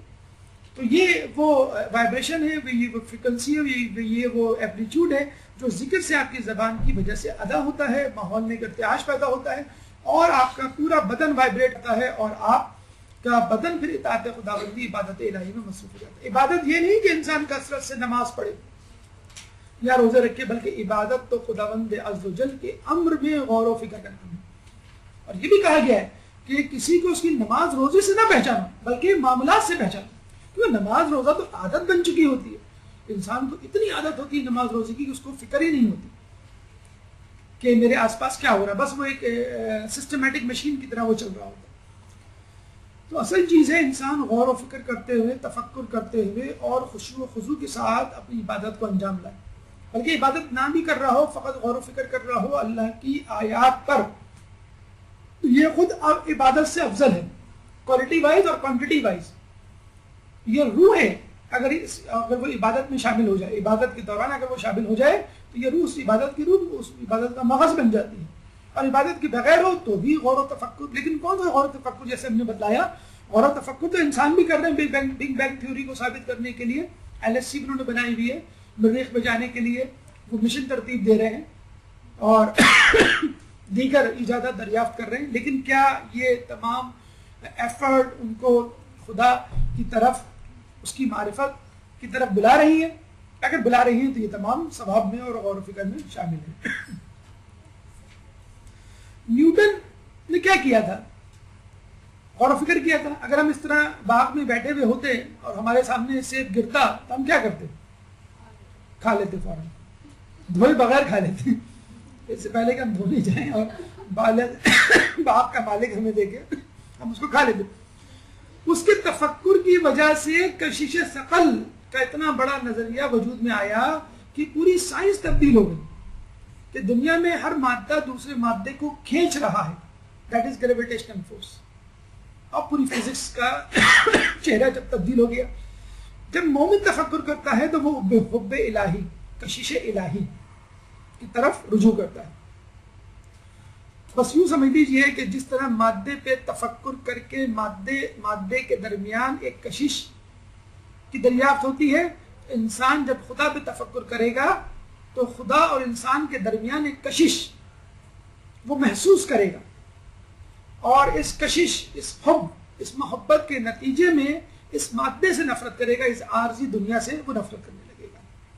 تو خدا را کم از کم نیوٹن کی طرح تفکر کرنا سیکھ لیجئے کہ کوئی بھی خالی وقت, چاہے آپ فری کیوں نہ بیٹھے ہوں, کچھ نہ کچھ سوچتے رہیے. اور دوسروں کے بارے میں نہ سوچیے, خدا را اپنے بارے میں سوچیے, اپنے نفس کے بارے میں سوچیے, اپنے گناہوں نیکیوں کے بارے میں سوچیے. اس کے بعد تذکر، جس کا تذکرہ انشاءاللہ 5 منٹ کے وقفے کے بعد. ایک درود پڑھ دیجئے محمد والے محمد.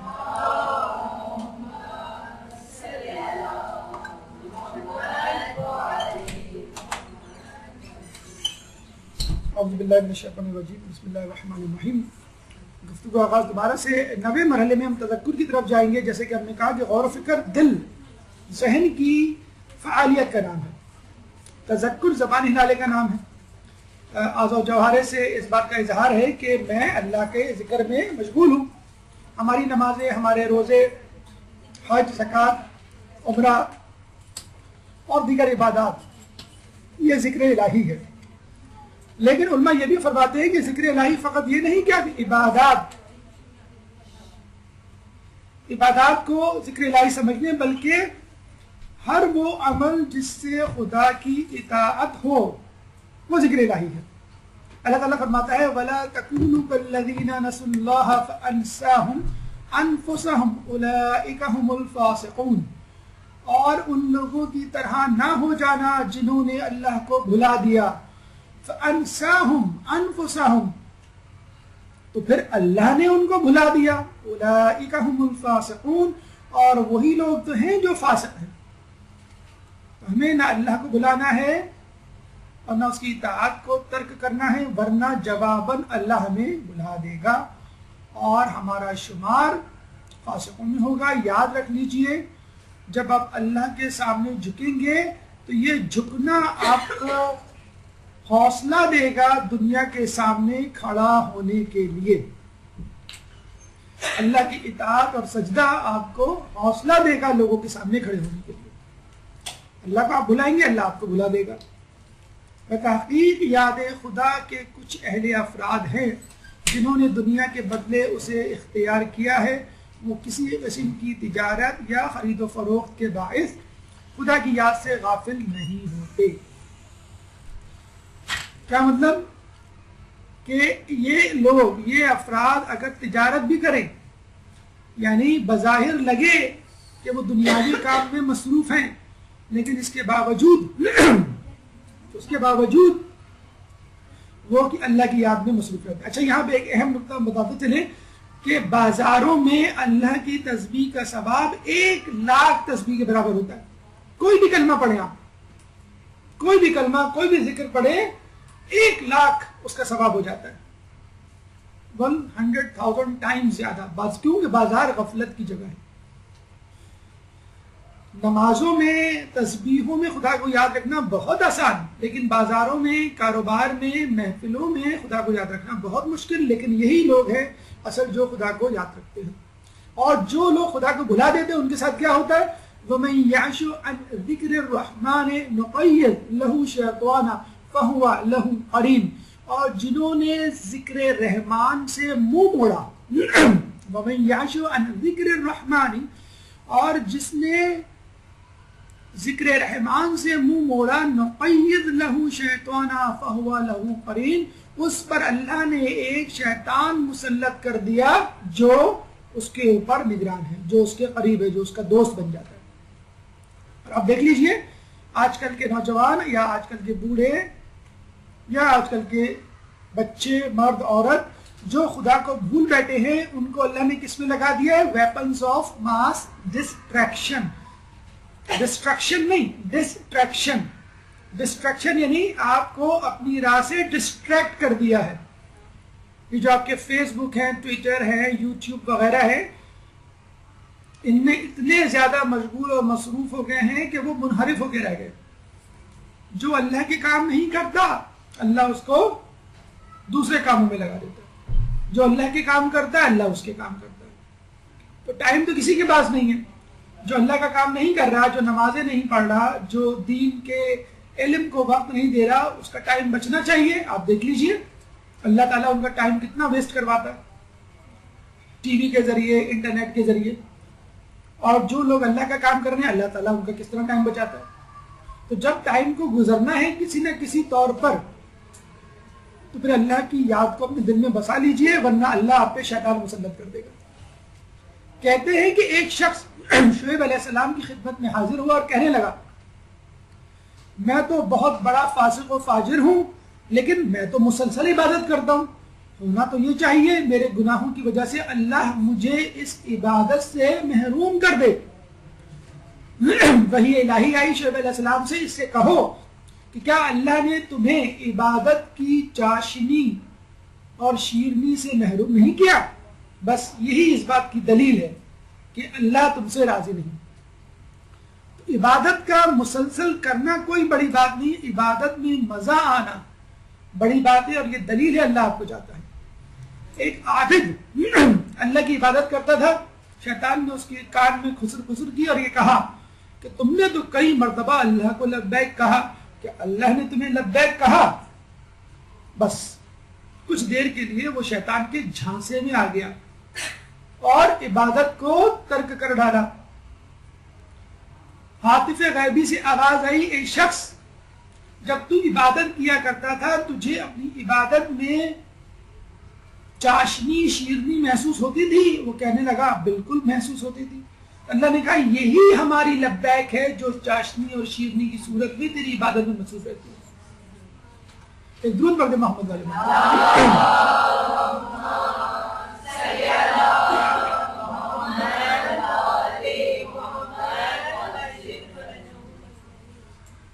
چنانچہ عبادت کرتے ہوئے بار بار گھڑی دیکھنا کہ کب عبادت کا وقت، نماز کا وقت، قرآن کا وقت ختم ہو، کب میں اپنے مشغولیات تفریحات میں مصروف ہوں۔ آپ کی توجہ کا مسلسل مرکز عبادت کے علاوہ کچھ اور ہونا، عبادت کے بعد جو کام انجام دینا ہے اس پر ہونا۔ اس کا مطلب یہ ہوا کہ آپ اللہ کی وہ عبادت نہیں کر رہے جو کہ آپ کو کرنی چاہیے۔ ایک صاحب کہتے ہیں کہ ترکی میں اس زمانے میں گئے جب اتاترک وہاں پہ حکومت کیا کرتا تھا اور پیور سیکولر کنٹری تھا، اب کسی حد تک اسلامائز ہو رہا ہے۔ تو وہ کہنے لگے کہ میں جب بھی کسی مسجد میں جاتا تو وہاں میں لوگوں کو نماز پڑھتے ہوئے عجیب انداز سے دیکھتا کہ لگتا ہی نہیں تھا کہ وہ نماز پڑھ رہے، یعنی اس طرح کی وہ حرکات و سکنات کیا کرتے تھے کہ لگتا تھا کہ وہ بس نارمل بیٹھے ہوئے گفتگو شنید کر رہے ہیں۔ تو ایک صاحب کو دیکھا وہ بڑی توجہ سے نظریں مرکوز کیے ہوئے سجدے کی طرف تشہد کی حالت میں بیٹھے ہیں کافی دیر سے۔ وہ سمجھے ماشاءاللہ یہ صاحب بڑی توجہ سے نماز پڑھ رہے، قریب گئے تو پتہ چلا سیدھے ہاتھ میں ان کی سگریٹ تھی، یعنی نماز پڑھتے ہوئے سگریٹ پیے۔ تو ایسے لوگ بھی ہوتے ہیں کہ نماز پڑھتے ہوئے گھڑی دیکھ رہے ہیں، نماز پڑھتے ہوئے موبائل سن رہے ہیں سجدے میں کہ بھائی میں بزی ہوں، ذرا سا بعد میں فون کر لیں۔ تو اگر نہیں بھی بزی ہیں تو آپ کی توجہ، اسے کہتے ہیں نا کہ ایک شخص کاروباری بڑی پابندی سے ظہر کی نماز میں جاتا تھا اور باجماعت پڑھتا تھا، پہلی صف میں پڑھتا تھا۔ ایک دفعہ تاخیر ہو گئی، جماعت چھوٹ گئی، رونے لگا۔ تو کسی نے کہا کیوں رو رہے ہو بھائی، سالوں میں ایک ہی تو نماز قضا ہوئی ہے، بلکہ قضا بھی کیا ہوئی، جماعت سے چھوٹی ہے۔ کر لیں گے اصل میں وہاں سے بڑی لمبی نماز پڑھاتے تھے اور میں اس نماز میں صبح سے لے کے اب تک کے کاروبار کا حساب کیا کرتا تھا۔ اور اب تو یہ محاورہ ہمارے یہاں مشہور ہے، کوئی چیز کھو جائے نماز پڑھنا شروع کر دو یاد آ جائے گی۔ آدمی کی سوچیں مسلسل اس طرح رہتی ہے، وہ یاد آ جاتی ہے استغفر اللہ۔ تو یہ ہے ہماری نمازوں کا حال کہ ہم نماز پڑھتے ہوئے بھی نماز کے ساتھ نہیں ہوتے۔ کیا نشانی ہے مومن کی جس سے پتہ چل جائے کہ وہ مومن ہے؟ انما المؤمنون الذین اذا ذکر اللہ وجلت قلوبہم، کہ مومن تو وہ ہیں کہ جن کے سامنے اللہ کا ذکر کیا جائے وجلت قلوبہم، ان کے دل لرز جاتے ہیں خوف الہی سے۔ وَإِذَا تُلِيَتْ عَلَيْهِمْ آيَاتُهُ زَادَتْهُمْ ایمانا، اور جب ان کے سامنے آیات قرآن کی تلاوت کی جائے زادتہم ایمانا، ان کا ایمان بڑھ جاتا ہے۔ کہتے ہیں آیت اللہ عبد الکریم حائری حوضہ قم کے بانی اپنے استاد محترم استاد شیخ جعفر شوستری کی محفل میں بیٹھے ہوئے تھے۔ شیخ جعفر شوستری نے دوران گفتگو ایک دم سے کہا کہ اب میں آپ لوگوں کا امتحان لوں گا۔ وہ اس طرح کہ اللہ تعالیٰ خود قرآن میں فرماتا ہے کہ جب مومنین کے سامنے خدا کی آیات پڑھی جاتی ہیں تو ان کے ایمان میں اضافہ ہوتا ہے۔ اب میں قرآن کی ایک آیت پڑھنے جا رہا ہوں، میں یہ دیکھوں گا کس کے ایمان میں اضافہ ہوا۔ عبد الکریم حائری جو ان کے شاگرد تھے اس زمانے میں لرز گئے، اندر سے کپا گئے کہ یہ نہ ہو کہ یہ آیت پڑھیں اور میرے دل میں اس کا کوئی اثر نہ ہو اور میرے ایمان میں اضافہ نہ ہو۔ کہتے ہیں کہ میں خاموش بیٹھا رہا اور فقط غور سے ان کی بات سنتا رہا۔ جیسے جیسے وہ بات کرتے قرآن کی آیات پڑھتے میں نے محسوس کیا کہ میرے ایمان میں اضافہ ہو رہا۔ تو یہ بہت بڑی سعادت ہے کہ آپ کو پتہ چل جائے آپ کے ایمان میں اضافہ ہوا کہ مجھے نہیں معلوم کہ یہ لوگوں کی کیفیت ہے کہ نہیں، لیکن یہ حقیقت میں ہوتا ہے۔ محرم میں اور رمضانوں میں تو ہم اس کا پتہ چل جاتا ہے، آپ کو اندازہ ہو جاتا ہے کہ میرے ایمان میں اضافہ ہوا ہے، لیکن عام دنوں میں بھی اس کا اندازہ ہو جاتا ہے، اور اس کی آبزرویشن، اس کی جسے کہتے ہیں کہ نظر، اس پہ نظر، اس کا مشاہدہ آپ کو ہونا چاہیے۔ یہ بہت امپورٹنٹ ہے، بالکل ایسے جیسے آپ کو بخار ہو اور آپ کو فکر ہو کہ کوئی مجھے تھرمومیٹر لا دے اور میں چیک کر کے معلوم کروں مجھے کتنا ٹیمپریچر ہے، اسی طرح آپ کو معلوم ہونا چاہیے کہ آپ کا ایمان بڑھ رہا ہے یا کم ہو رہا ہے۔ اور یہ کیفیت اگر پیدا ہو جائے تو اللہ تعالیٰ خود استاد بن جاتا ہے براہ راست آدمی کا۔ رجب علی خیاط کہتے ہیں ایک دفعہ سفر کے دوران مجھے احساس ہوا کہ حجابات پڑ گئے میرے اور خدا کے سامنے، حجابات ہٹ گئے۔ حجابات ہٹنے کا مطلب ہے ایمان میں اضافہ ہو گیا، اور حجابات پڑ گئے تو اس کا مطلب ہے اللہ اور بندے کے درمیان دوری آ گئی۔ رجب علی خیاط کہتے ہیں ایک دفعہ سفر کے دوران مجھے احساس ہوا کہ میرے اور اللہ کے درمیان حجابات آ گئے۔ یہ بھی ایک بہت بڑی خوبی ہے، انسان کو پتہ چل جائے کہ میری اور اللہ کے درمیان دوری آ گئی ہے۔ جب حجابات آ گئے تو ان کو فکر ہوئی، اللہ سے دعا کی، توسل کیا، رابطہ پیدا کیا، اللہ مجھے بتا دے ایسا کیوں ہوا۔ تو اللہ نے ان کو الہام کیا کہ تم نے فلاں مقام پر فلاں غذا کھائی تھی جو مشکوک غذا تھی، اس مشکوک غذا کے جانے سے تمہاری روح پر اثر پڑا ہے، اس لیے حجابات پڑ گئے۔ یہ بہت بڑی خوبی ہے، اللہ تعالیٰ سے ہر وقت دعا کرتے رہے کہ وہ آپ کو کم از کم اتنا تو بتلا دے کہ کب آپ کا ایمان بڑھا اور کب آپ کا ایمان گھٹا۔ نمبر 10واں مرحلہ الحب للہ والبغض للہ، یعنی محبت اللہ کے لیے اور بغض بھی اللہ کے لیے، اللہ کے لیے محبت اور اللہ کے لیے دشمنی۔ یہ ٹارگٹ ہدف ہونا چاہیے انسان کا۔ لوگوں کو خوش کرنے کے لیے کوئی کام نہیں کرنا، اور نہ ہی لوگوں کو ناراض کرنے کے لیے کوئی کام کرنا۔ آپ نے جو کچھ بھی کرنا ہے اللہ کو خوش کرنے کے لیے، اور جو کچھ نہیں کرنا ہے وہ بھی اللہ کے لیے۔ اگر شوہر کی خدمت کرنا ہے تو اس لیے اللہ نے حکم دیا ہے کہ اگر میں کسی کو سجدے کا حکم دیتا تو وہ شوہر ہوتا، رسول فرما رہے۔ اگر آپ نے ماں باپ کی خدمت کرنی ہے تو قرآن میں کہہ رہا ہے رب ارحمہما کما ربیانی صغیرا، اور قرآن کہہ رہا ہے کہ ان کو اف تک نہ کرو۔ تو آپ نے جو کرنا ہے اللہ کے لیے، للہ ان صلاتی و نسکی و محیای و مماتی للہ رب العالمین، میری نماز، میری قربانی، میرا جینا، میرا مرنا سب اللہ کے لیے۔ جب اس سٹیج پہ آپ کی زندگی آئے گی تو وہ ہوگی اصل زندگی۔ وہ شخص جو اچھے کام میں خوشی محسوس کرے اور برا کام اسے برا لگے وہ در حقیقت مومن ہے۔ کسی نے پوچھا رسول سے کہ کیا علامت ہے کہ انسان ایمان والا ہے یا اللہ کے قریب ہو رہا ہے؟ تو رسول نے فرمایا جب نیکی تمہیں خوش کر دے اور گناہ تمہیں افسردہ کر دے۔ نیکی تمہیں خوش کر دے اور گناہ تمہیں افسردہ کر دے۔ اور عجیب حدیث ہمیں ملتی ہے کہ لوگوں میں ایک ایسا وقت آنے والا ہے کہ جب وہ گناہ نہیں کریں گے تو افسردہ ہوں گے۔ آج کل ایسا وقت ہے کہ نہیں؟ ارے جب تک ہم ٹی وی نہ دیکھ لیں ہمیں نیند نہیں آتی، جب تک غیبت نہ ہو جائے محفل میں مزہ نہیں آتا، لگتا ہی نہیں ہے کہ ہم کسی سے مل کے آ رہے ہیں۔ محفل سے آ جائیں جب تک میاں بیوی دو چار کی غیبت نہ کر لیں سوتے نہیں ہیں۔ لوگ جب تک محفل میں غیبت نہ کر لیں اس محفل میں چار چاند نہیں لگتے۔ تو جب تک انسان گناہ نہیں کرتا اس وقت تک اس کو مزہ نہیں آتا۔ بار الہ میں تجھ سے تیری محبت اور ان کی محبت مانگتا ہوں جو تجھ سے محبت کرتے ہیں۔ یہ بہت ضروری ہے، خدا سے محبت بھی ضروری ہے اور ان لوگوں سے بھی محبت ضروری ہے کہ جو خدا سے محبت کرتے ہیں اور جنہوں نے واقعی خدا کی محبت کا حق ادا کیا ہے۔ ہم پہلے بتا چکے کہ بی بی سیدہ جب قیامت کے میدان میں ہوں گی تو کہیں گی میرے شیعہ، تو خدا کہے گا میں نے انہیں معاف کیا، تو بی بی کہیں گی میرے دوست کے دوست، یعنی شیعوں کے شیعہ، اللہ کہے گا میں نے انہیں بھی معاف کیا۔ تو آپ اللہ سے محبت کریں اور ان لوگوں سے محبت کریں جو اللہ سے محبت کرتے ہیں۔ قل ان کنتم تحبون اللہ فاتبعونی یحببکم اللہ ویغفر لکم ذنوبکم واللہ غفور رحیم۔ کیا طریقہ ہے، کیا پروف ہے، کیا دلیل ہے، کیا ثبوت ہے کہ آپ اللہ سے محبت کرتے ہیں؟ اللہ فرماتا ہے قل ان کنتم تحبون اللہ، کہو ان سے کہ اگر تم اللہ سے محبت کرتے ہو فاتبعونی یحببکم اللہ، اللہ کی اطاعت کرو، میری اطاعت کرو، اللہ تم سے محبت کرے گا۔ کہہ دو ان سے جو اللہ سے محبت کرتے ہیں کہ میری اطاعت کرو، اتباع کرو، اللہ تم سے محبت کرنے لگ جائے گا۔ وَيَغْفِرْ لَكُمْ ذُنُوبَكُمْ، اور تمہارے گناہوں کو معاف کر دے گا. واللہ غفور الرحیم، اور اللہ تو بہت غفور الرحیم ہے.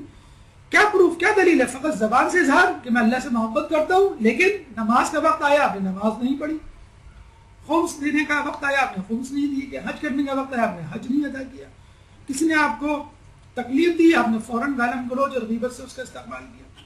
اپنی زبان کو، اپنی کان کو، اپنی آنکھوں کو گناہوں سے آلودہ کرتے جا رہے ہیں اور دعویٰ کر رہے ہیں کہ مجھے تو اللہ سے محبت ہے. شیطان کو بھی خوش رکھنے کی کوشش، اللہ کو بھی خوش رکھنے کی کوشش. صبح میں پی شام کو توبہ کر لی، رن کے رن رہے ہاتھ سے جنت نہ گئی. تو یہ جو ڈائکوٹومی ہے، یہ جو نفاق ہے، منافقت ہے، یہ آپ کو اپنی ذات سے دور ہٹا دی. توبہ استغفار بہت اہم چیز اور بہت سستی چیز، بہت سہل طریقہ اپنے آپ کو بخشوانے کا، فقط زبان ہلانا اور دل میں شرمسار ہونا اور اس بات کا عہد کرنا کہ میں یہ کام نہیں کروں گا. توبہ استغفار. توبہ خدا کے ذمے صرف لیکن کن لوگوں کی توبہ؟ توبہ خدا کے ذمے صرف ان لوگوں کے لیے ہے جو جہالت کی بنا پر برائی کرتے ہیں اور پھر فوراً توبہ کر لیتے ہیں. غلطی سے توبہ کرنے والے، ڈھٹائی سے توبہ کرنے والے نہیں. ایک عابد متقی پرہیزگار، آج کل ماشاءاللہ کتنی گرمی ہے، ہم میں سے شاید ہی کوئی شخص ہوگا جس کے منہ سے یہ نہ نکلا ہو اوہو آج تو بڑی گرمی ہے. کل اور آج میرے خیال میں شاید ہی کوئی شخص ہوگا. ہمارا تو دن، ہماری گفتگو شروع اس جملے سے ہوتی ہے، اللہ تعالیٰ پہ اعتراض سے. اور بھائی کیا حال ہے؟ ارے بھائی کیا حال ہے؟ حال کا نہ پوچھو، بہت گرمی ہے. سب سے پہلے اللہ پہ اعتراض، پھر اپنی گفتگو کا آغاز. تو جیسے وہ گھر سے نکلا، اس کی زبان سے نکلا اوہ آج کتنی گرمی ہے، اس کی زبان سے یہ نکلنا تھا، فوراً اس کو یہ احساس ہوا کہ میں نے اللہ کی بنائی ہوئی گرمی پر اعتراض کیا. پہاڑ کی اوٹ پہ چلا گیا، مصلی بچا کر عبادت کرنے لگا اور ختم کھا لی کہ اللہ میں اس وقت تک یہاں سے نہیں جاؤں گا جب تک تو میری توبہ قبول نہ کر لے. اور میری توبہ قبول کرنے کا ثبوت یہ ہوگا کہ کوئی تیرا پیغمبر آ کے مجھے گلے لگا. کہتے ہیں کہ اسی زمانے میں بارش ہونا بند ہو گئی، قحط پڑ گیا، پیغمبر امت کو لے کر آیا اسی جگہ پر میدان میں جہاں یہ پہاڑ موجود تھا، نماز استسقاء پڑھی، دعا کی، لیکن بارش نہیں. اللہ نے پیغمبر کو کہا کہ یہ جو شخص پہاڑ کی اوٹ بیٹھا ہوا اس سے دعا کرواؤ بارش کے لیے. پیغمبر امت کو لے کے گیا اور کہا تم ہاتھ بلند کر کے دعا کرو بارش کی. اس شخص نے دعا کی تو موسلا دھار بارش شروع ہو گئی. پیغمبر بڑے حیران ہوئے اور اس سے پوچھا کہ تم کون ہو، کیا ہو اور کس طرح تم اس مقام پر پہنچو تھے. پوری بودات سنا ڈالی. پیغمبر نے اس کو گلے لگایا اور کہا کہ تمہیں یہ ثبوت مل گیا میں ہی اللہ کا پیغمبر ہوں اور اللہ نے تمہاری عبادت کو، تمہاری توبہ کو قبول کر لیا. ایک درود پڑھتے محمد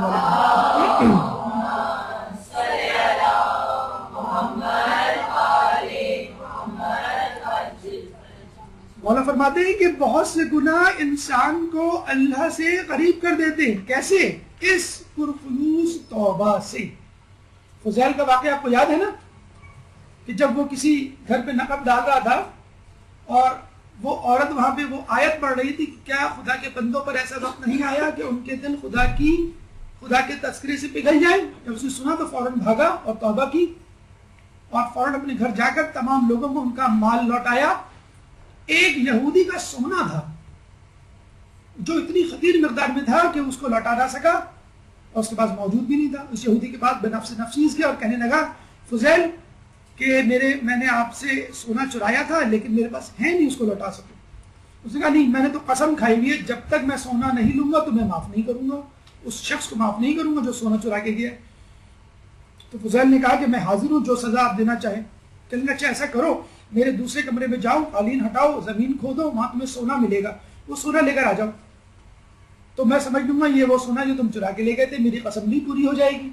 تو فضیل دوسرے کمرے میں گیا، قالین ہٹایا، زمین کھودی، جیسی کھودی سونا نظر آیا. سونا اٹھا کے اس یہودی کے ہاتھ میں دیا. اس یہودی نے جب یہ سونا دیکھا تو رونے لگا، اس کو گلے لگا لیا اور کلمہ پڑھ کر مسلمان ہو گیا. فضیل نے کہا یہ کیا؟ اس نے کہا کہ میں نے اپنے بڑے بزرگوں سے سنا ہے کہ ایک پیغمبر آنے والا ہے جو برحق ہوگا، اگر اس کی امت میں کوئی شخص سچے دل سے توبہ کر لے گا تو وہ جس چیز کو ہاتھ لگائے گا وہ چیز سونا بن جائے گی. اللہم صلی علی محمد و آل محمد.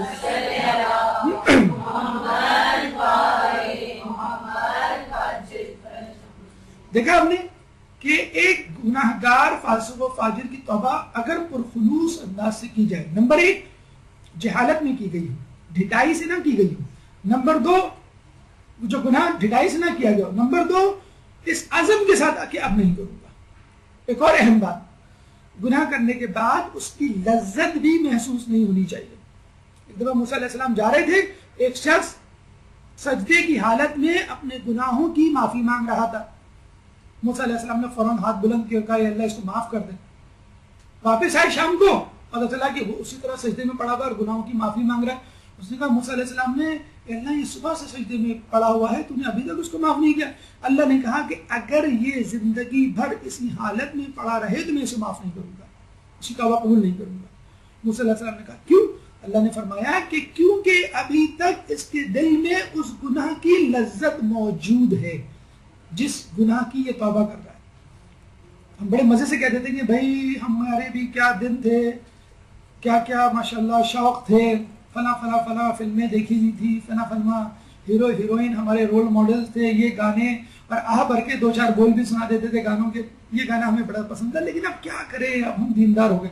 اس کا مطلب ہے اس کی لذت ابھی بھی آپ کے دل میں ہے. اگر کسی گناہ کی لذت ابھی بھی آپ کے دل میں ہے, اس کا مطلب ہے اس سے نفرت نہیں پیدا ہوئی, چنانچہ آپ کی توبہ بھی قبول نہیں ہوئی. جب تک اس گناہ سے نفرت, کراہیت اور مکمل طور پہ لا تعلقی کا اظہار نہیں کریں گے, اس وقت تک اللہ تعالیٰ آپ کی توبہ کو قبول نہیں کرے گا. دوسری اہم شرط, اور توبہ ان لوگوں کے لیے نہیں ہے جو پہلے برائیاں کرتے ہیں اور پھر جب موت سامنے آ جاتی ہے تو کہتے ہیں کہ ہم نے توبہ کر لی.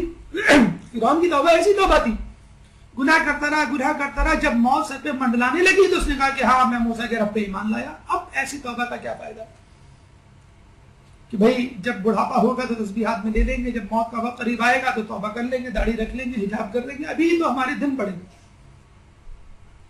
ابھی تو ہمیں گناہ کرنے دو. ایک فرصت گناہ ملی, وہ بھی 4 دن دیکھے ہیں ہم نے حوصلے پروردگار کے. ایک ہمارے بگڑے ہوئے شاعر کا شعر ہے, نعوذ باللہ, اللہ تعالیٰ نے ہمیں ایسی جوانی دی نہیں کہ ہم مزے سے اس جوانی کے مزے لوٹ سکتے. تو خوب ڈھیر سارے گناہ کرنا, جیسے ڈائبٹیز کی پیشنٹ خوب ساری کلو بھر گلاب جامن کھا لیں اور پھر کہیں گے ہمیں 4 ڈیونی لے لیں گے اور 20 کی جگہ 40 یونٹس لگا لیں گے انشاءاللہ. تو بھائی اس طرح کی توبہ اللہ تعالیٰ قبول نہیں کرتا. توبہ کرنا ہے تو جب بھی توبہ ہو فوراً اس کا ازالہ کیا جائے, فوراً اللہ کی طرف رخ کیا جائے. انتظار دیکھیں, اللہ تعالیٰ بھی 7 گھنٹے تک آپ کی توبہ, آپ کے گناہ کو نہیں لکھتا. یعنی وہ فرشتے کو بھی پتہ نہیں چلتی 7 گھنٹے تک. کتنی بڑی عزت و منزلت ہے, اللہ آپ کا عیب چھپا رہا ہے, ستار العیوب ہے, عیوب کو چھپانے والا ہے, اور آپ چاہتے ہیں کہ میرے عیوب ظاہر ہوں. انسان جو ہے وہ توبہ کی امید پر گناہ کرتا چلا جاتا ہے, وہ جو ہم کہتے ہیں نا سورہ ناس من شر الوسواس الخناس الذی, تو وسواس خناس کون ہے؟ ایک شیطان کا نام ہے. کیا کام ہے اس کا؟ یہ لوگوں کو خواہشات اور تمناؤں میں الجھا دیتا ہے. پھر کیا کرتا ہے؟ گناہ کرواتا ہے. اس کے بعد کیا کرواتا ہے؟ توبہ کو بھلا دیتا ہے. جب اللہ تعالیٰ نے توبہ کی آیت نازل کی تو شیطان چیخ چلا کر پہاڑوں کے اوپر چلا گیا اور اپنے چیلے چاٹوں کو بلایا کہ بھائی آج تو بہت بڑی آیت اتر گئی ہے, ہمارا سارا کام خراب ہو گیا, جتنے بھی گناہ کریں گے لوگ توبہ کر کے معاف ہو جائیں گے. تو مختلف لوگوں نے مختلف آئیڈیاز دیے کہ یہ کریں گے, یہ کریں گے, یہ کریں گے. ایک شیطان جس کا نام تھا وسواس خناس, اس نے کھڑے ہو کر کہا کہ میں لوگوں کو تمناؤں اور خواہشات میں الجھا دوں گا. گاڑی, پھر بڑی گاڑی, چھوٹا گھر, کرائے کا گھر, پھر بڑا گھر, اپنا گھر, ایسا لباس, پھر ویسا لباس, پھر اتنا لون, پھر اتنا لون, اور ایک سائیکل, ایک لالچ کا سرکل چلتا رہتا ہے مسلسل کہ بس یہ کاروبار ہو گیا کامیاب تو بس میں پھر سود لینا چھوڑ دوں گا, یہ کامیاب ہو گیا میں قرض لینا چھوڑ دوں گا, یہ میں کامیاب ہو گیا اس کمپنی, اس جاب میں, تو بس اب میں یہ گناہ چھوڑ دوں گا. تو انسان تمناؤں میں الجھتا چلا جاتا ہے اور اس کو توبہ کرنا بھی. لیکن توبہ کرنے کے لیے کیا آپ کو کسی ملک کا سفر کرنا پڑتا ہے, کوئی حج عمرہ زیارت کرنی پڑتی ہے, کسی خاص شخص کے پاس جانا پڑتا ہے, کوئی خاص دعا ہے؟ کچھ بھی نہیں ہے. فقط ایک تأسف, اظہار افسوس, گناہ سے کراہیت اور اس گناہ کو نہ کرنے کا عزم. 3 شرائط ہیں. افسوس تہ دل سے جو میں نے کیا غلط کیا, نمبر 2 نفرت اس گناہ سے کہ اب نہیں کروں گا, اور نمبر 3 نہ کرنے کا عزم. 3 شرائط آپ پوری کر لیں. آپ کو گھر بیٹھ کے کوئی صیغہ نہیں پڑھنا, کوئی ذکر نہیں پڑھنا، کوئی آپ کو طویل دعا نہیں پڑھنی ہے، فقط 3 چیزیں آپ کو پوری کرنی ہے، اللہ تعالیٰ آپ کی دعا کو قبول کر لے گا۔ کہتے ہیں کہ چور جس نے دنیا کا ہر برا کام کیا ہوا تھا، ایک عالم کے پاس پہنچا کہ شاید وہ اس کی توبہ قبول کروا دے اور اس کو بتلا دے کہ اس کی توبہ قبول ہو گئی۔ تو اس نے دیکھا وہ عالم جب سفر کر رہا ہے، دھوپ کا عالم ہے، اس عالم کے اوپر بادل مسلسل سایہ کیے ہوئے ہیں۔ تو اس چور نے کہا کہ یقیناً یہ بہت بڑا عالم ہے، اللہ کا بندہ ہے، یہ میری توبہ قبول کروا دے گا اللہ، اور مجھے بتا دے گا کہ اللہ نے میری توبہ قبول کی کہ نہیں۔ تو رستے میں چلتے چلتے اس نے بتایا کہ میں اتنا بڑا گناہ گار ہوں، چور ہوں، چکا ہوں، گنڈا، بدماش، ہر قسم کی برائیاں میں نے کی اور میں توبہ کرنا چاہتا ہوں، اب آپ مجھے بتائیے میں کیا کروں تاکہ مجھے پتہ چل سکے اللہ نے میری توبہ قبول کر لی۔ عالم نے کہا کہ تم تو اتنے بڑے گناہ گار ہو کہ مجھے ڈر لگ رہا ہے کہ تمہاری وجہ سے میں کسی مصیبت میں نہ پھنس جاؤں، چنانچہ ہمارے اور تمہارے راستے الگ ہیں۔ یہ کہہ کہ عالم، وہ عابد یا بزرگ اس سے علیحدہ ہوا، اور جب وہ علیحدہ ہوا تو بادل اس دفعہ اس کے ساتھ نہیں چلا، بادل وہیں ٹھہر گیا جہاں چور کھڑا ہوا تھا، معتوب انسان کھڑا ہوا تھا جس نے توبہ کر لی تھی، اور جب یہ چور جس نے توبہ کر لی تھی جہاں جہاں جاتا اب بادل اس کے سر پہ جاتا، بادل اس عابد کے سر پہ نہیں تھا۔ درود پڑھ دے محمد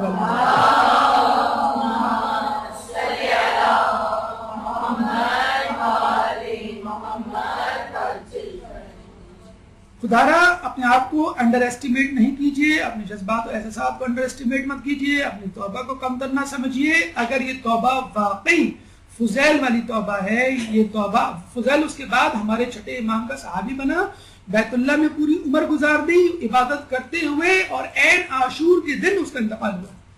اتنا بڑا رتبہ اور قدر و منزلت اس کی ہوئی بعد میں، اور پھر ہم نے اس چور کو بھی دیکھ لیا کہ عالم کے مقابلے میں اس کی عزت اللہ کیا بڑھی۔ 12واں مرحلہ علم احکام خداوندی۔ یقیناً تزکیہ نفس ہمارا ہدف ہے، لیکن تزکیہ نفس کے لیے جس راستے پر چلنا ہے اس راستے کو واضح طور پہ دیکھنے کے لیے ہمیں روشنی کی ضرورت ہے، اور علم و نور، علم نور ہے، علم روشنی ہے۔ خدا اپنے لیے فرماتا ہے اللہ نور السماوات والارض، اللہ زمین و آسمان کا نور ہے۔ پھر علم کو کہا گیا اللہ کہ علم نور ہے۔ دیکھیں نور وہاں پہ بھی ہے، نور وہاں پہ بھی ہے۔ علم کی اتنی بڑی فضیلت کہ اللہ نے علم کو نور کہا ہے جس طرح خود اپنے آپ کو نور کہنا ہے۔ اور ہمارے یہاں کیا معاملہ، اچھا یہ کون سا علم ہے؟ آج کل تو بہت بڑے علامہ فلسفی ارسطو سقراط ہم کو مل جائیں گے۔ حدیث میں آیا کہ کوئی شخص یہ کہے کہ جو کہے کہ مجھے مشرق و مغرب کا علم ہے لیکن حلال و حرام کا علم نہیں، تو وہ عالم نہیں، اس کا علم کسی کام کا نہیں۔ اصل علم کیا ہے؟ شریعت کا علم، حلال حرام کا علم، وہ علم جو آپ کو خدا کی اطاعت اور آخرت میں نجات دلائے۔ اصل علم کون سا علم ہے؟ وہ علم جو آپ کو پستی سے اٹھا کر بلندی کی طرف لے جائے، لیکن آپ اپنے آپ کو لوگوں کے سامنے پست ہی سمجھیں۔ جو آپ کو بلندی کی طرف لے کے جا رہا ہے لیکن آپ اپنے آپ کو پست سمجھیں گے، جسے جب ہی کہتے ہیں ego is equal to one upon knowledge. Knowledge جتنی زیادہ ہوگی اتنی ہی آپ کی انانیت، تکبر کم ہوگا، یعنی آپ کے اندر اتنی ہی تواضع انکساری آئے گی۔ اگر آپ کو چیک کرنا ہے، معلوم کرنا ہے کہ میرا علم واقعی وہ علم ہے جو اللہ کے نزدیک مقبول ہے اور جو مجھے تزکیہ نفس کروائے گا، تو دیکھ لیجئے کہ آپ کے اندر اس علم کو حاصل کرنے کے بعد تکبر پیدا ہوا یا تواضع انکساری۔ تکبر پیدا ہوا تو یہ علم نہیں ہے، یہ شیطان والا علم ہے، یہ بلعم باعور والا علم ہے، یہ امیہ بن خلف والا علم ہے، یہ ابو عامر والا علم ہے، یہودیوں کا جو سردار تھا۔ ان لوگوں کا علم ہے جو علم برائے علم اور علم برائے دنیا کے لیے استعمال کرتے ہیں۔ کیا کریں؟ کیا سب کے سب اس علم کے لیے نکل جائیں؟ لیکن نہیں، کچھ لوگوں کو کم از کم اس علم کے لیے نکلنا چاہیے۔ وَمَا كَانَ الْمُؤْمِنُونَ لِيَنْفِرُوا كَافَّةً، اور یہ نہیں ہو سکتا کہ تمام مومنین کی جماعت علم کے لیے یا جہاد کے لیے نکل کھڑی ہو۔ فَلَوْلَا نَفَرَ مِنْ كُلِّ فِرْقَةٍ مِنْهُمْ طَائِفَةٌ، تو تم میں سے ہر گروہ میں سے ایک جماعت کیوں نہیں نکلتی؟ لِيَتَفَقَّهُوا فِي الدِّينِ، تاکہ وہ دین کی سمجھ بوجھ حاصل کریں۔ وَلِيُنذِرُوا قَوْمَهُمْ إِذَا رَجَعُوا إِلَيْهِمْ، کہ وہ ڈرائے اپنی قوم کو جب ان کے پاس واپس پلٹے۔ لَعَلَّهُمْ يَحْذَرُونَ، شاید کہ وہ ڈر جائیں۔ یہ ممکن نہیں کہ تمام لوگ علم کے لیے، جہاد کے لیے نکل کھڑے ہوں تو تم میں سے ہر گروہ میں سے ایک جماعت کیوں نہیں نکلتی کہ علم دین کی سمجھ بوجھ حاصل کرے، تاکہ جب وہ اپنی قوم میں پلٹیں ان کو ڈرائیں، لعلہم یحذرون، تاکہ شاید کہ وہ ڈر جائیں۔ تو کوشش کریں اپنے خاندان میں، اپنے محلے میں، اپنے دوست احباب میں ایسے لوگوں کی حوصلہ افزائی کریں جو آگے بڑھ سکتے ہیں۔ اگر کوئی آگے بڑھ سکتا ہے تو خدا را اس کو doctor, engineer, professor, teacher, business man بنانے کی فکر میں نہ پڑیے، اس کو عالم دین بنائیے۔ جتنی مدد کر سکتے ہیں زبان سے، اپنے مال سے، اپنے تعلقات سے حوصلہ افزائی کر کے، جس طرح ایسے لوگوں کی حوصلہ افزائی کیجیے۔ نمبر 13، مخلص احباب کا انتخاب۔ جب آپ کوئی کام کرنے نکلتے ہیں تو آپ کو اپنے جیسے لوگ نظر آتے ہیں۔ جیسے آپ اس مدرسے میں آئے ہیں، اس کلاس میں آپ ہیں، تو آپ کو اپنے جیسے لوگ نظر آئے کہ یہ لوگ بھی میری طرح اس علم دین کے متلاشی ہیں۔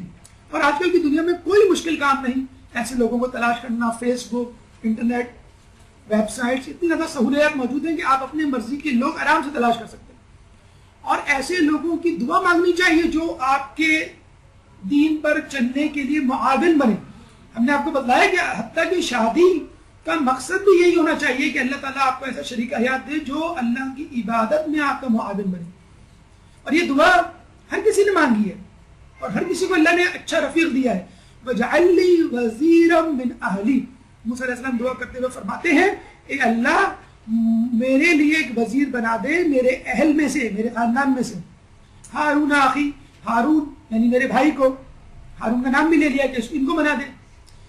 اشدد بہی ازری، اور ان سے میری کمر کو، میری پشت کو مضبوط کر دے۔ وَأَشْرِكْهُ فِي أَمْرِي، اور اس کو میرے کام میں شریک کر دے۔ کہ نسبحک کثیرا، تاکہ ہم تیری تسبیح کر سکیں بہت زیادہ۔ وَنَذْكُرَكَ کثیرا، وَنَذْكُرَكَ کثیرا، اور ہم تیری کثرت سے تیرا ذکر کر سکیں۔ کہ اللہ میرے اہل میں سے وزیر بنا دے، میرے بھائی ہارون کو اور میری پشت کو مضبوط کر دے، اور میرے کام میں انہیں شریک کر دے، تاکہ ہم تیری تسبیح کریں اور تیرا تذکرہ کثرت سے کریں۔ یہ مجھے یاد نہیں آ رہا، یہ چلیے میں نیکسٹ ٹائم انشاءاللہ بتا دوں گا، گیس کرنا مناسب نہیں۔ ٹھیک ہے، تو یہ دیکھیں جب موسیٰ علیہ السلام نے دعا مانگی تو ظاہر سی بات ہے ہم بھی یہ دعا مانگ سکتے ہیں تاکہ ہمارے کام میں آسانی پیدا ہو جائے۔ مولا فرماتے ہیں یعنی سفر سے پہلے اپنے ہم سفر کی اخلاقی خصوصیات کے بارے میں تحقیق کر لو، نیز گھر خریدنے سے پہلے ہمسائے کو پہچان لو۔ اور یہ بہت اہم ہے، اگر آپ کو ایسے دوست احباب مل جائیں جو، بلکہ مغربی ممالک میں تو ایسے گروپس ہوتے ہیں، مطلب حتیٰ کہ جو لوگ کوئی کامن انٹرسٹ رکھتے ہیں ان کے گروپس ہوتے ہیں۔ اب تو فیس بک اور ٹویٹر کی وجہ سے بہت زیادہ سہولیات ہو گئی ہیں، لوگوں نے گروپس بنا لیے ہیں۔ جیسے پاکستانی جو انگلینڈ سیٹل ہوئے انہوں نے ایک گروپ بنا لیا ہے۔ جو لوگ جو ہے وہ کسی خاص پروفیشن سے تعلق رکھتے ہیں، اسپورٹس سے، کرکٹ سے فرض کر لیں، یا میڈیکل سے، انجینئرنگ سے، انہوں نے اپنا گروپ بنا لیا۔ ٹیچنگ کا ایک گروپ ٹیچرز نے بنا لیا ہے۔ حتیٰ کہ جو لوگ ڈائبٹیز میں مبتلا ہیں انہوں نے اپنا گروپ بنایا ہوا ہے، جو کینسر میں مبتلا ہیں انہوں نے اپنا گروپ بنایا ہوا ہے، تاکہ اپنے جیسے لوگوں اور اپنی جیسی زندگی گزارنے والوں سے رابطہ ہو سکے اور ان سے ہم حوصلہ پکڑیں۔ مثلا آپ کی ایک دوست ہے جو آپ کی طرح علم دین حاصل کر رہی ہے، تو آپ اگر ایکسچینج آف ویوز کریں گے کہ بھئی یہ میرے لیے مشکل ہے، میں کیسے حل تلاش کروں، ہو سکتا ہے وہ اچھا حل آپ کو دے دے۔ اور کوئی کسی مشکل میں ہو، پھنسی بھی ہو، اور آپ بڑی آسانی سے اس مشکل کو حل کر سکتے ہیں، تو آپ نے اس کو مشورہ دے دیا۔ تو دینی مومنین اور مومنات جو ہیں، بھائی جو ہیں، وہ ایک دوسرے کی مدد کر سکتے ہیں۔ تو جب تعاونوا علی البر والتقوی ولا تعاونوا علی الاثم والعدوان، نیکی کے کام میں ایک دوسرے کی معاونت کرو اور گناہ کے کاموں میں ایک دوسرے کی معاونت نہ کرو۔ حالانکہ الٹا حساب دے گئے کہ لوگ گناہوں کے کاموں میں ایک دوسرے کی معاونت کر رہے ہیں لیکن نیکی کے کاموں میں ایک دوسرے سے بچتے ہوئے نظر آ رہے ہیں۔ پھر اللہ فرماتا ہے وَمَن يُطِعِ اللَّهَ وَالرَّسُولَ فَأُولَٰئِكَ مَعَ الَّذِينَ أَنْعَمَ اللَّهُ عَلَيْهِمْ، اور جو کوئی اللہ کی اور رسول کی اطاعت کرے گا، فَأُولَٰئِكَ مَعَ الَّذِينَ أَنْعَمَ اللَّهُ عَلَيْهِمْ، تو یہ وہ لوگ ہیں کہ جن پر اللہ کا انعام نازل ہوا۔